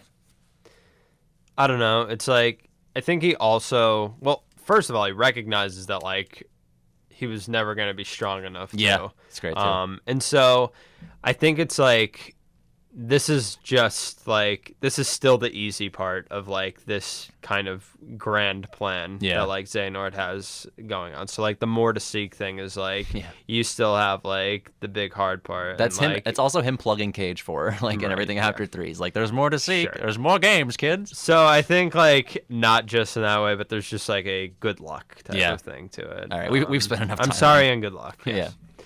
Okay, and then you go fight Xehanort. Yeah, and then the game ends. And then that's the end of the game, and that's the end of No, every fucking thing from this point is awesome except for Kairi dying, and it's like, why? Okay, so let's talk about some of those things. Okay. So, Scala. I'm not a big fan of how they handled the actual world. Yeah. There should have been so much exploration there, I don't know. Yeah, I'm higher on it than you are. I think, and I didn't see any of it in the trailer or anything. Like, I had no idea this was coming. Like, the first I saw of it was that little opening snippet. There's only, like, a little bit that he says. He says, once a seat of power for all Keyblade wielders. Yeah, right. That's all he says. I don't know. The music there is really on point. Yeah, the music's great. It just felt like I know we didn't get to explore it, and that would have been nice. I'm not picking about that. I just think it was just really cool to be in a place that was, like, super important and new. Like whenever we're introducing new shit, because like Final World and Scala were my 2 favorite parts, and they are the new shit. Yeah. Like we've been to Keyblade Graveyard. There's nothing new there, but this just felt like super impactful to me. Yeah. I want to know more about it. That's my favorite part. Like about Kingdom Hearts especially is like I just want to know more about this place. There's more, or people have said it before, but I think, like there's some value in having like a very bright final dungeon. Yeah. That's true. That was kind of like unexpected. Yeah. Of course, it's going to become dark, but like immediately you're kind of like, even the characters mention like, wow, this is beautiful. Like, yeah. What an unlikely setting. That's not what they say at the end of the world. Goofy's like, gosh, that looks like fucking flesh on the ground there. I also take some issue with kind of the explanation of how they end up there. Yeah, I don't really get that. I don't know why that happens, and it's like, I don't know. They probably could have just said like anything. Yeah. Like, well, I was like something that wasn't like extremely abstract in a bad way, right? Like could have worked for me. Well, there. when the world title thing is coming up, well, I guess Xehanort says the name of it, but I was expecting it to be called Kingdom Hearts. Like I thought that's where we were. Like we were in the physical representation of the entity Kingdom Hearts. I knew it was called Scala Caelem. Okay, see, I didn't know that. Yeah. Yeah. I also paused it just to make sure that that's where it was. Yeah, but I also recognize. Yeah, you can actually spoil it for yourself on the save point. Yeah. Like you have to squint a little bit to see it on the world icon. Right. But, yeah. But I knew that name was right. a part Gotcha. of it, though, yes. I like the name too. Yeah, I think it's cool. Stairway to Heaven. Yeah. The mysterious adversaries are fucking badass, and I could not even begin to explain to you like what they actually are or what they represent. I mean, they represent the organization members, but they kicked my ass too. One of the craziest difficulty spikes like ever would have been if you had to take all of them on. Oh, okay. Like, I was gonna say beat all of them. I thought you were just saying this is one of the craziest difficulty spikes because this is when the game started kicking my ass. Yeah, right. Well, that's part of it too. It's just like the rest of the game doesn't really equip you to deal with the adversaries because they'll just like just keep going. They don't stop. You better like, have pressed square before because yeah, you got to do that now. Because right. Like it kind of is jarring in how like much that becomes so quickly. And then I would say we'll just go right into it. Like the final boss is also like way more difficult than the rest of this game right now. Oh yeah, for sure. Like the hardest final boss of all the series too, which is weird. I would say. I mean, one thing I've said about it is like this is the only Kingdom Hearts game where like the hardest boss is also the final boss. That's true. Like the hardest story boss is also the final boss. Yeah. I definitely don't think Xemnas is, and I don't think Ansem is in Kingdom Hearts 1. Ansem 2 in the crater is pretty hard, but I don't think as a whole, like all of the gauntlets, I think the final Scala gauntlet is the hardest final section.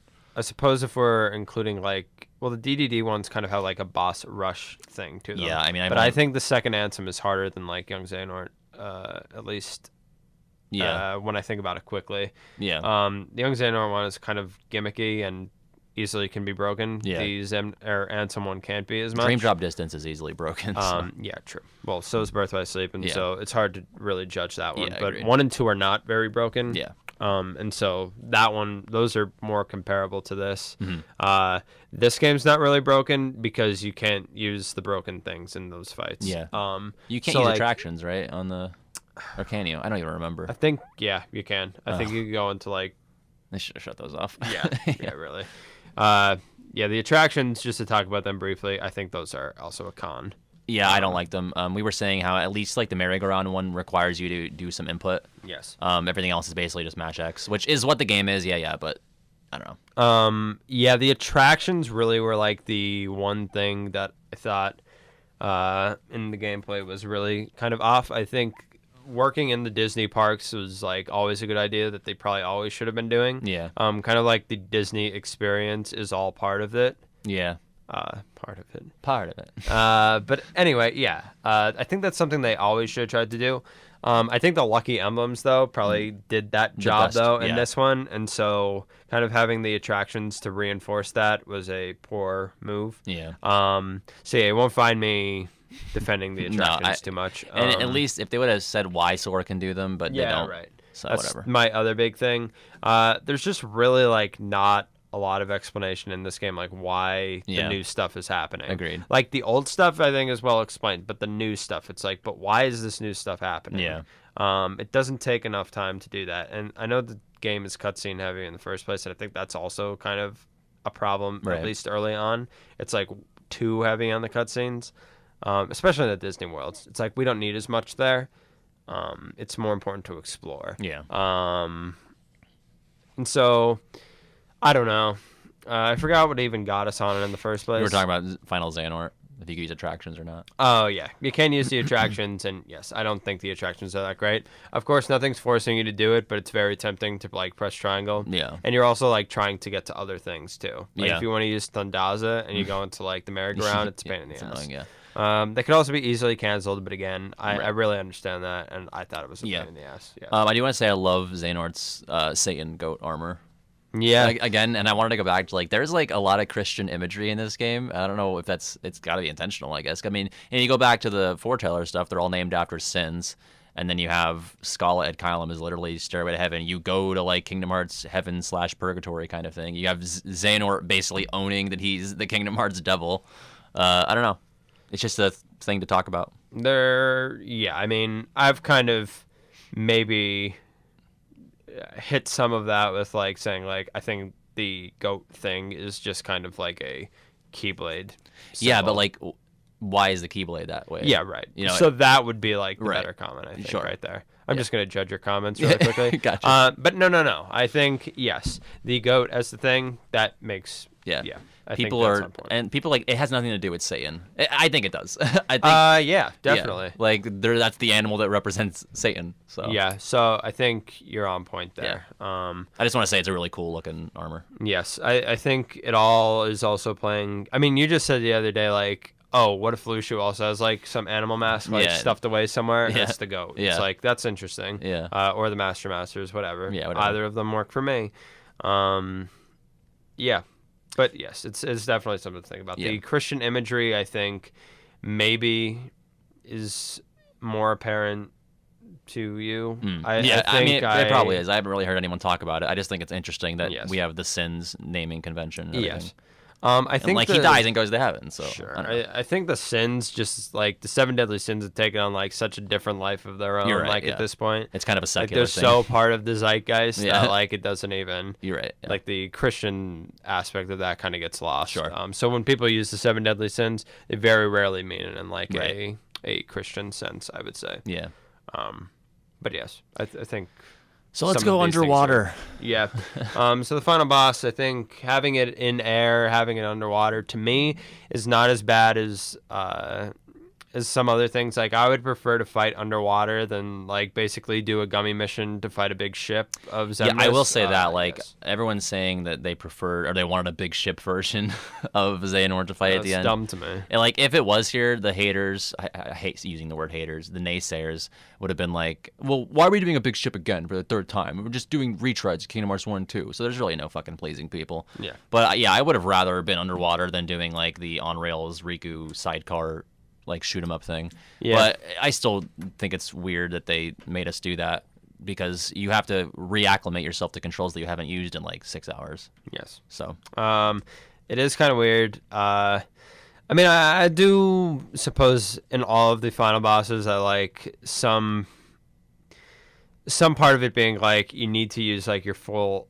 arsenal of skills. Yes. Yeah, like, fair. you need everything there. By the way, it has been brought up, like, about there's not, like, a lot of Sonic Blade type abilities in the game. Yeah. And I don't think those things are necessary. Like, they do kind of add something. Yeah, I agree. I mean, I'm not, like, sorely missing them, but they added a bit to the game.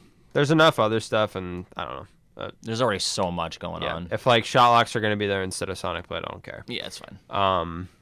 It doesn't need to be 1 or 2. Right. It's fun. Like, it doesn't change that much. No. I don't think anybody could, like, justify to me, like, why that makes such a big difference. No. Other than kind of like, well, it's what I wanted. It's tradition. Yeah. Yes. Which is fine. Yeah. Like, I wanted things that didn't happen too. So yeah. Like exploring Scala. Yeah. Exactly. Which I'm not a big fan of. Okay. Yeah. So anyway, I think the final phase of the boss is also really strong. Yeah. I love that you get forced into rage form. Yeah. It's scary. It is really scary. You really want to get out of that. Yeah. It was a little confusing in terms of like how much do I have to hit him to get out of this? Like I wasn't sure if am I supposed to just be dodging right now or what? But I got it on a couple. I think I died twice on that. Yeah. The faux death. Yeah, that's great, and especially if you're playing on PS4. Yeah. I was pissed. I was like, I can't fucking believe I died again. And then Sora or Donald and Goofy are in your controller, and they're like, Sora. Yeah, you gotta wake up. Yeah. I'm sorry about the ice cream. Yeah, like I think everybody when they played that was just like, did I forget to press something? Yeah, exactly. Wait, when did reaction commands become a thing Right. like this again? Yeah. But no, I think that was really cool. Yeah. Okay, let's just get into it. Like this Xehanort Redemption thing. Yeah, I can go either way on it. I feel like I'm more negative than positive on it because I feel like they're just saying, well, look, he was a kid once, so it's okay. But you just stabbed Kairi in the back. Like you literally just killed her. Killed a girl in front of her love interest, and we're like, well, he used to be a boy who liked to play chess, so bye. I think like one thing I can say for it is like nobody other than I guess the universe is really like forgiving him. Yeah, that's true. Like Terra and everybody isn't just like, oh, Master Xehanort. Yeah. Don't worry about the murder. Yeah. Like nobody cares. Like I think they do care, but like the universe has just decided like we don't mind you that much, and that part's kind of troubling. But I would be more pissed about it if Sora was just like, yeah, dude, you're cool. Yeah. Thanks for the Keyblade. Thanks, Grandpa. Yeah. Like that would be more annoying. You just to killed me. my fucking girlfriend. Yeah. Yeah. Why her? Why her? Why not Goofy? He already got killed in Cage 2. Yeah. So there's a couple of things that I don't think quite work perfectly about it, but I think like a redemption arc I can deal with. A forgiveness arc would have bothered me more. Yeah, I guess which I don't when you think put it that are way, the same way. Yeah, when you put it that way, I'm more comfortable with it. I guess no one's really like giving him a pat on the back, like, oh shucks. Other than like Ericus, but he did. So. Yeah, he did. Even though Xehanort killed him. Also, I was gonna say that's pretty easily forgiven too. The Murtaugh. I don't know. Ericus does kind of like one up him one more time on the checkmate, but yeah, that's true. That's all I really have to say about that part of it. Okay, let's get to the ending montage. Yep. Okay, so I think everybody does really well here. Yep. Except for the last one. Yeah. Okay, so all right, one by one, let's go the Wayfinder trio first. Yeah. Well, wait, Disney characters first. Okay, good. They're back in Disney Castle. Okay. Wayfinder trio. It's great. Yeah, the whole it's so great. The wreath on the Wayfinders hanging on the grave is really good. Yeah. This is really good. I don't know. I mean, it's and very... Chirithy comes out. Yes. Yeah. I think it's like very... Here it is again. Earned. Like, yeah. Okay, the characters like deserve to bury him after like, or just have like this little memorial. Yeah. After all this time, like it's on point. I also like kind of the honor of like sticking the Keyblade in the ground as kind of like the tombstone. And they put the Wayfinders on it, so it's like, yeah. And they don't need them anymore because they're all together again. Yes. It's good. Which is actually the best justification for not having Oathkeeper and Oblivion in the game, by the way. Yeah, that's something that I'm not nearly as bothered. Like, I get if you're upset that there aren't new original Keyblades, because there could have been opportunities. There should be more. Yeah, agreed. But Oathkeeper and Oblivion are like representations of Riku and Kairi, and they're here with us this time, like for the most part. Yeah. So we don't really need the Keyblades. And then they've kind of been given to Roxas at this point. Like they're not really Sora's anymore. People have been like going after that, and I don't really know why. It's like I don't know. They're kind of like they're going after like people saying it's Roxas's now. Oh, but I don't know. I don't think that's really justified. It's like it would be kind of just awkward on a design level to have like two characters having the same Keyblade. Yeah. Because it's like all based around the keychain too, so it's like doesn't make sense. I've got one too. Yeah. I don't know. If Roxas didn't come back in this game, I could see it making more sense that you wanted Oathkeeper and Oblivion. Right. Okay. I don't know. Let's see. Yeah, but the Chirithy thing popping out for Ventus, that's the Chirithy from the final world. Yep. Awesome full circle. Very good. Okay. And a good hook for the future. To. Yep. Yeah. All right. Clock Tower. Terra and Ventus are going to get, or Terra and Aqua are going to get old like Master Ericus, and they're going to train everybody. Yes, okay, good. Fair enough. The clock tower. So good. That's what broke me. Yeah. Yeah. Oh, I'm not crying. And then Isa pops out from around the corner, and I'm dead. Yeah. In the new gear. That's not what got me was the scene right after it. But yeah, that was really strong. Boy. Just all of them being up there. I didn't even mind HPO there too. Yeah, I didn't care about that. It was fun. That was fun. Yeah, Sykes getting redeemed. It's a gray area. I don't know, man. Wasn't really like murdering people, so that's one thing. Yeah, just like a general asshole, but he was friends with Axel, and Axel got through in the end, so it does make sense. Like, Axel wanted him back, and like that's really who gets to decide, so yeah. Also, Shion's new clothes are great. Oh, yeah. They're all great. All their new clothes are great. But especially Shion's. Yeah. Okay. All right, so anyway. The beach. Is that where we're going next, or is there something else? Am I missing something? The beach. Yeah, that got the single sexy tear out of me, where I was like, seeing everyone play on the beach, that's like something that you imagine, since, I guess, Birth by Sleep, really, or like everyone's back together and we're all doing it. It's all great. Some of them are really doing it. Yeah, Riku and Namine slaying on the gummy ship. Yep, I'm into that. Also, I saw this post on Reddit the other day that was like the bookends of the first time you see Riku in KH1. He's reaching his hand out to Sora in the like tidal wave scene, and then that's what he does at the end. But this time he doesn't look like a smug asshole. He's like, "Come on, Namine, let's bang on this gummy ship." Yeah, not in it, on it. Yeah, on it, in space. Yeah. Okay. Yeah, the beach scene is so good. It's just like the emotional payoff. Let's like just play Frisbee, bro. Let's just build sand Mickeys. Yep, I haven't revisited the clock tower scene or the beach scene since like I just can't. You're not ready yet to it. Yeah, I've watched it at least like 3 or 4 times. I don't want it. Yeah, it's not like the epilogue. That's emotional for me too, but in a different way. Yeah, that gets me hyped. Yeah, I know. The other stuff is like, oh boy. Yeah, it's emotional. So we're gonna pan over to the Papu tree. Really quickly, like. So much of it is based like on an emotional response that the fans are gonna have to things. So I don't know. I think it's actually like a fair pro to say like emotional response. Like if that's what it gets, like it's doing its job. Yeah. So you're saying like maybe it didn't make 100% conventional story sense why certain things happened. But right. Yeah, I agree. Yeah. Yeah. But like. The imagery is just like gonna get so much out of you that it just works because it overwhelms you. Yes, absolutely. It not only overwhelms you, but it overwhelms any really dig at it. It like kind of transcends criticism at that point. Other things do not. To be clear, for fuck's sake. Yeah. But that piece of the ending, the pre-tree. Like beach scene. It's like any reason why you don't like Painter Pensinolette there in the end, it's like it doesn't even matter. It's so overwhelmingly positive and satisfying to see. Yes. I couldn't care less about the minor nitpicks. Yes. Okay. So the tree.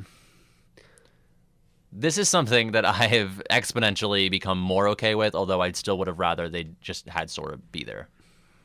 Yeah. I think there's some poetic kind of conventions at play where like the whole point of the game and I guess the entire arc, like the saga up to this point, was Sora rescuing these people and now he needs rescuing. Like it's kind of good in that way. Again, it still would have been nice to have that moment because it feels like we're a little robbed of that where Sora and Kairi don't finally get to be together at the end. It's gonna happen eventually though. Like we're not idiots. Like Sora's not dead. He's coming back, and even before the secret ending, you know that. So. Kairi's really reduced to the damsel in distress. Yeah, damsel in distress once again. Yeah, she just kind of gets taken without really resisting at all. She has the Keyblade and she doesn't really do anything. She killed the whole shadow. She's up to 2 shadows now. And so it's really, really kind of discouraging. Yeah, I agree with especially when like. I mean, not to get, like, this way about it, but, like, when you're writing kind of a female character, like, as well as, like, Aqua is, like, the excuse for Kairi to be written the way she is, like, becomes so much, like, more. And they've had even more time to think about how they're going to deal with her, too. Yeah. Like, they've had, since like, 2002. It's kind of like that's the best you could come up with. Yeah. It's not good enough, like, at this point. Yeah, and I don't disagree with anyone who's criticizing Kyrie's role in this game. They really dropped the ball on it. They did. But I'm not a fan at all. The ending, I mean, I think really the scene that, like, weighed on the mind of, as far as the writing, is, like, the Sora sacrifice scene from Kingdom Hearts 1, and it's like, I don't know. I suppose that's now going to be gone on as like a microcosm for like the whole series. Sure. It's like it was Sora's sacrifice, like in ways that weren't stabbing himself, like that allowed for this whole scene to happen, including Kyrie being there and him not. Like, I don't know. It doesn't sit the best. I mean, the way that it does sit well is like, okay, we know Sora's not actually dead, so it really doesn't. Like, the weight of it is kind of hurt there, too, which also doesn't make it completely okay with me. Right. I mean, it's like, would it have killed to just have Sora there? Yeah. It would not. Yeah, I don't know. Like I said, it did not sit well with me at first. I've come around on it a little bit. I'm still probably leaning towards, let's just fucking have them together at the end. Yeah. But it's hurt by the secret ending, too, which I think is horseshit. I don't like it at all. Epilogue, though. Yeah, the epilogue is great. Okay, so first thing about the epilogue is, like, I've been meaning to, like, put this in writing or, like, something before, but, like, there's no, like, set of characters, not even Organization 13, that, like, is voiced in the series better than the Foretellers. Oh, yeah? It's not just because I'm, like, I have a huge man crush on Travis Willingham, but, like, they're also great. A couple highlights for you. Okay. Is that you, Lushu? You look different. Yeah. Go Why ahead. are we here? Yeah. He's just like he's so distressed by this. He was woken up from his You nap. tell me. Yeah. And then he growls at him. Fuck! Dude. Yeah. He hates that he's woken up from his nap. The Foretellers scene, especially Ased and Ira interacting with him, I actually really like envy there too. So it's like, is that really you? Yeah. Yeah, it's me. Take on a few semblances since then. Yeah, it's great. It's really good. I love that Zigbar is being set up in this way. I already kind of went over it before, but him having a larger role to play in the future, he's like just one of my favorite villains in the series. So yeah, I think like everything built with him as far as like portraying himself as like really dumb, but actually being the smartest character in the whole series is always kind of been there. It looked like they were going to drop the ball with the suicide scene, which would have been kind of powerful in its own right. Sure. Like, I'm going out on my own terms in this weird, dark way, but still kind of like giving the character some integrity in that way. Yeah. Anyway, yes. To have him as Lushu, some people think it was not telegraphed very well, but as we said, like about 3 hours ago, it was. Yeah. Like the Olympus thing, and then there was that scene in between with 9 through 12. Yeah. Right. So I think it definitely like could be seen. Not to mention just like the character was built again as like this dumb character who like knew more than everybody. He is like an example of Nomura having some foresight. Yeah. I think. That and like the Guardian thing, those things really stick out as like, okay, some of this like was at least an idea. Right. This a lot wasn't of it, just like rectum derived ideas. Like some of this makes sense. A lot of it is retcons, but this was planned. Yeah, or at least Nomura needed like a significant character going forward to like put on that. Like he didn't know exactly what that character was going to be like, but as you, said like 2 years ago, like they wrote the Masters like with him in mind. Yeah, absolutely. Because then Lushu took on the kind of mannerisms and that type of thing. It's great. Don't even want to get into who the Masters could possibly be. Yeah, let's not. Yeah, it's just too much. We're 3 hours in. So. Let's talk about the secret ending, though. Yeah, and I don't have a whole lot to say about the secret ending. I think we could infer how we feel about it based on everything else it said. It doesn't need to be dragged out. Also, me saying that it was horseshit like 4 times now. Yeah, right. It's Verum Rex related, and I already said that I think they're going too far with that. If they can explain it in a way that makes sense, which I don't know if it will, I might be able to come around on it, but I kind of like the Shibuya thing. Like, I think that was kind of set up in Dream Drop that we would be doing Reaper's game kind of thing. I haven't played World's End with you, so I might have to play that to have a better appreciation of it. But that needs a remaster on PlayStation or Xbox. Yeah. Just I've heard a lot of people say that. Yeah. Riku being in Venom Rex World, I'm just like totally disinterested by it. But again, if they can sell me on it, I'll be fine. I'd like it more if this was going to be like a DLC thing that we did instead of like this is the setup for the next main entry. But yeah. I don't know. There's not a whole lot of meat to it, to be honest. It's just kind of confusing. Which, I mean, Deep Dive was also Very really confusing. random and confusing, Yeah. but it still felt like there was more there. Yeah. For some reason, like, I don't know, not seeing everybody's face and everything, I think helped with that. Yeah, agreed. Like, okay, who are these characters? Ooh, what's going on? Like, okay, these are still the Heartless, so something familiar. Right. And it also was like the Heartless were mysterious, whereas Verum Rex is just like the fucking game that Rex was playing. Yeah, it's just so like I feel like what are the stakes here? Yeah, like right. What could possibly be important about Verum Rex? It's because Like, is it's somebody Nomura's... going to Toy Box then to go save Sora? Like, what Yeah. exactly are they going to do? It's with just this? weird, and it's just Nomura doing wish fulfillment for himself because of Final Fantasy 15 and Versus 13. It's just weird. If they like name the Toy Box thing anything else, I would be so much better with this Yeah. because then I'd be like, oh, the Final Fantasy inclusion. If this is what it's going to be like, Right. so heavy on that. It's Yeah. like that's cool. I mean, I've read this like idea about, like the next game is going to be like, Mostly Final Fantasy. yeah, it's going to be like KH2. But the Disney stuff is going to be in place of Final Fantasy, and the Final Fantasy stuff is going to be in Which, the place. for the record, I think would be cool, but I don't think it's going to Yeah, happen. it Like, never it's happened. Kingdom Hearts is a Disney property. Like Sora is a Disney character. It's Yeah, always going to be Disney majority would never Disney. finance the Square version of Right. Kingdom Hearts, so So- it's not happening. But it's something to think about. I don't know. You know, I they could find sell me on it. interesting. I'm sure I'll be higher on that too eventually. But you know, Yeah, Secret Ending. I come around to it. I'm still not crazy about it. right? All right, Patty. Here comes the lightning round. Okay. You ready? Yeah. I want you to rank 1, 2, and 3 Okay. in the following aspects. Okay. You ready? Yes. Okay. And then that's the end because holy shit, this Yeah. is long. Yeah. Story writing, not dialogue writing, but story writing. Story writing. I'm gonna go Just give numbers. 3-1-2. I'm gonna go 1, 3, 2. Okay, fair enough. I also have this pre-prepared, but Yeah. I'm cheating. Yeah, That's that's why fine. you're going first. Okay. Dialogue writing. 3-2-1 actually. I'm saying 3, 1, 2. That's fair. 1 and 2 are pretty close. Combat, just like straight combat. Yeah. I honestly could say any day like I like 1, 2, or 3 the best, to be Yeah. honest. Because I like 1 a lot. I think it's pretty underrated in terms of there's a feeling of helplessness. Like you're Right. not like a super fucking jacked, overpowered dude. Yeah. I honestly couldn't pick right now. I would say what's most fun, like 3-1-2 for me. As far as like the technical combat, I would go like 2, 1, 3. Yeah, and that's fair. With 2 in a pretty steady lead at this point for me.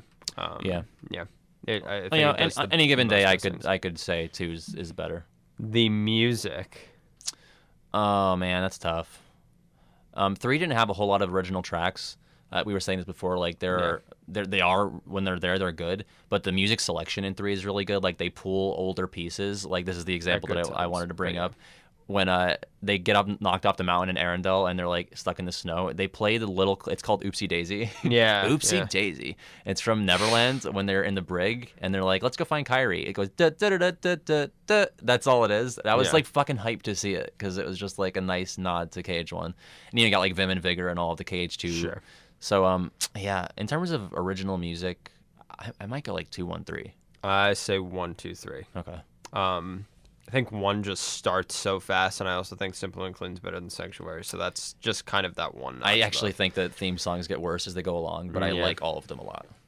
Actually, in order of how they appear. So Simple and Clean, Sanctuary, Yes. Face My Fears, Don't Think Twice. yeah, actually, yeah. Okay. Including Face My Fears, yeah. Graphics. 3-2-1. Yeah. The interface. So the menus and all that. Yeah, I really like the interface in 1 actually. So I'll go 1-3-2. I'm saying 213. Fair enough. The world selection. Man. 132. Same. Yeah. The Pixar thing kind of puts it above 2, and 2 worried more, I think, about movies, and 1 worried more about thematic stories. Agreed. So, yes. World design. 312. Yeah. That's actually not even close. Yep. Same. Voice acting. 321. I think it gets better as it goes. Actually have the exact opposite. Oh, really? Yeah.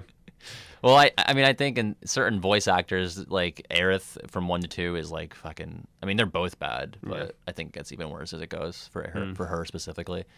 Yeah, I have 1, 2, 3 there. Okay. The prologue. Actually, 213. Same. Yeah. The epilogue. Yeah. So epilogue, what are we counting? Deep dive, the Lost Masters or whatever, and then just. So is it deep dive, Birth by Sleep, and then the Lost Masters? So we're not saying secret ending. Like, no, that's okay. a separate thing. That's its own thing. I will go 231. I really like Birth by Sleep as a tease. Oh wait, those were the secret endings. Okay, yeah, so I'm confused I on this. apologize. Okay. Yes. The epilogue is the Lost Masters. Okay. We know this. Yes. In 1, it's the everything that's CG at the end. Oh, okay, gotcha. So the CG parts. Yeah.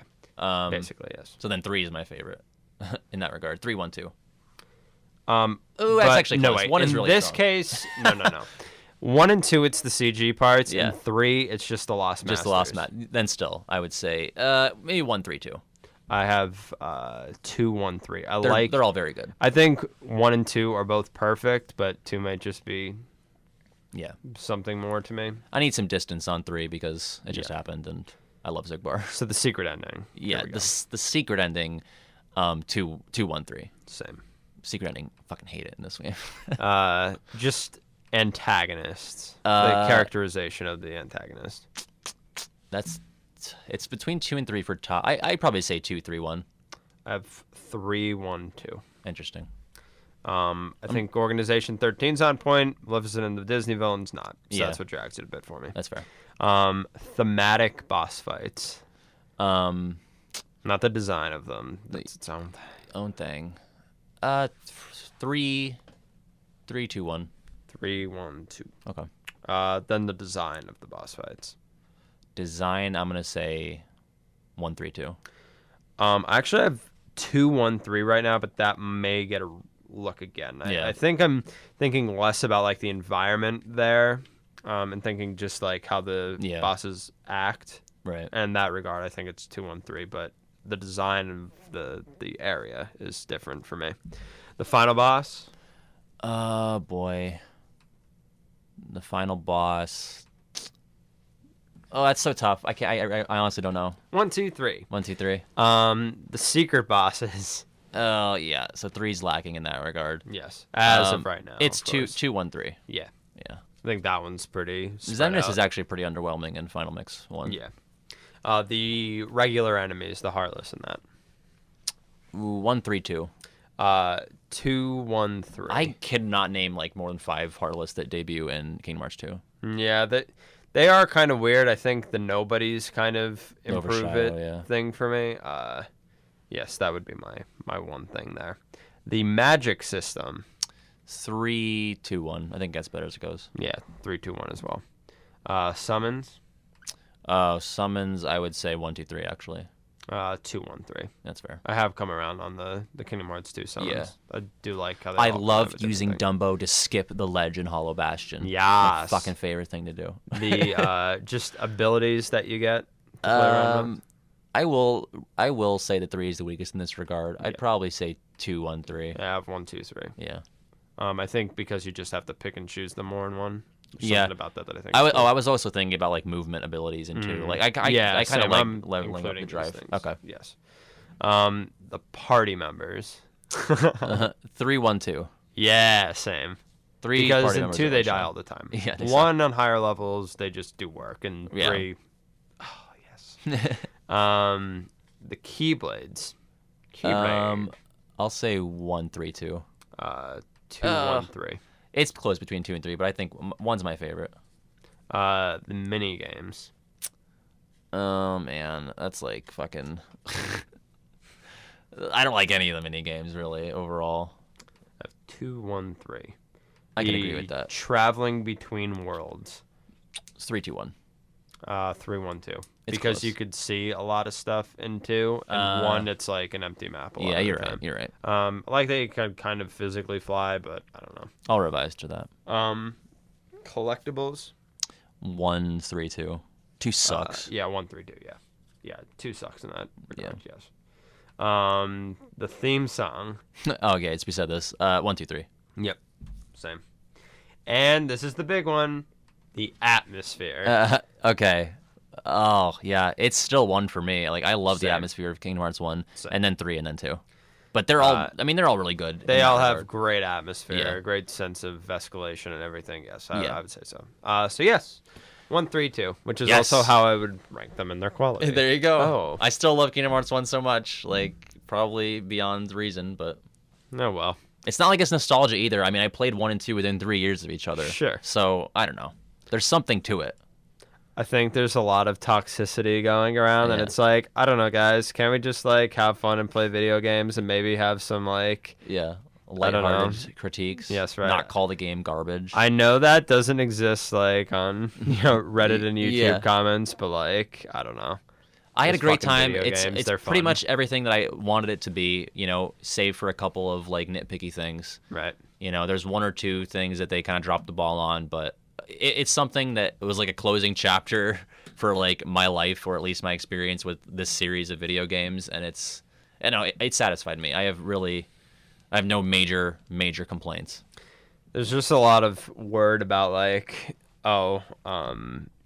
people who are like really defending it are like the fanboy section, but Right. it's like, wow, you had so many expectations. I Who was can't the be a fanboy fanboy for the 'cause I past hate 13 Kingdom Hearts years? 2. Yeah, right. I don't. Yes.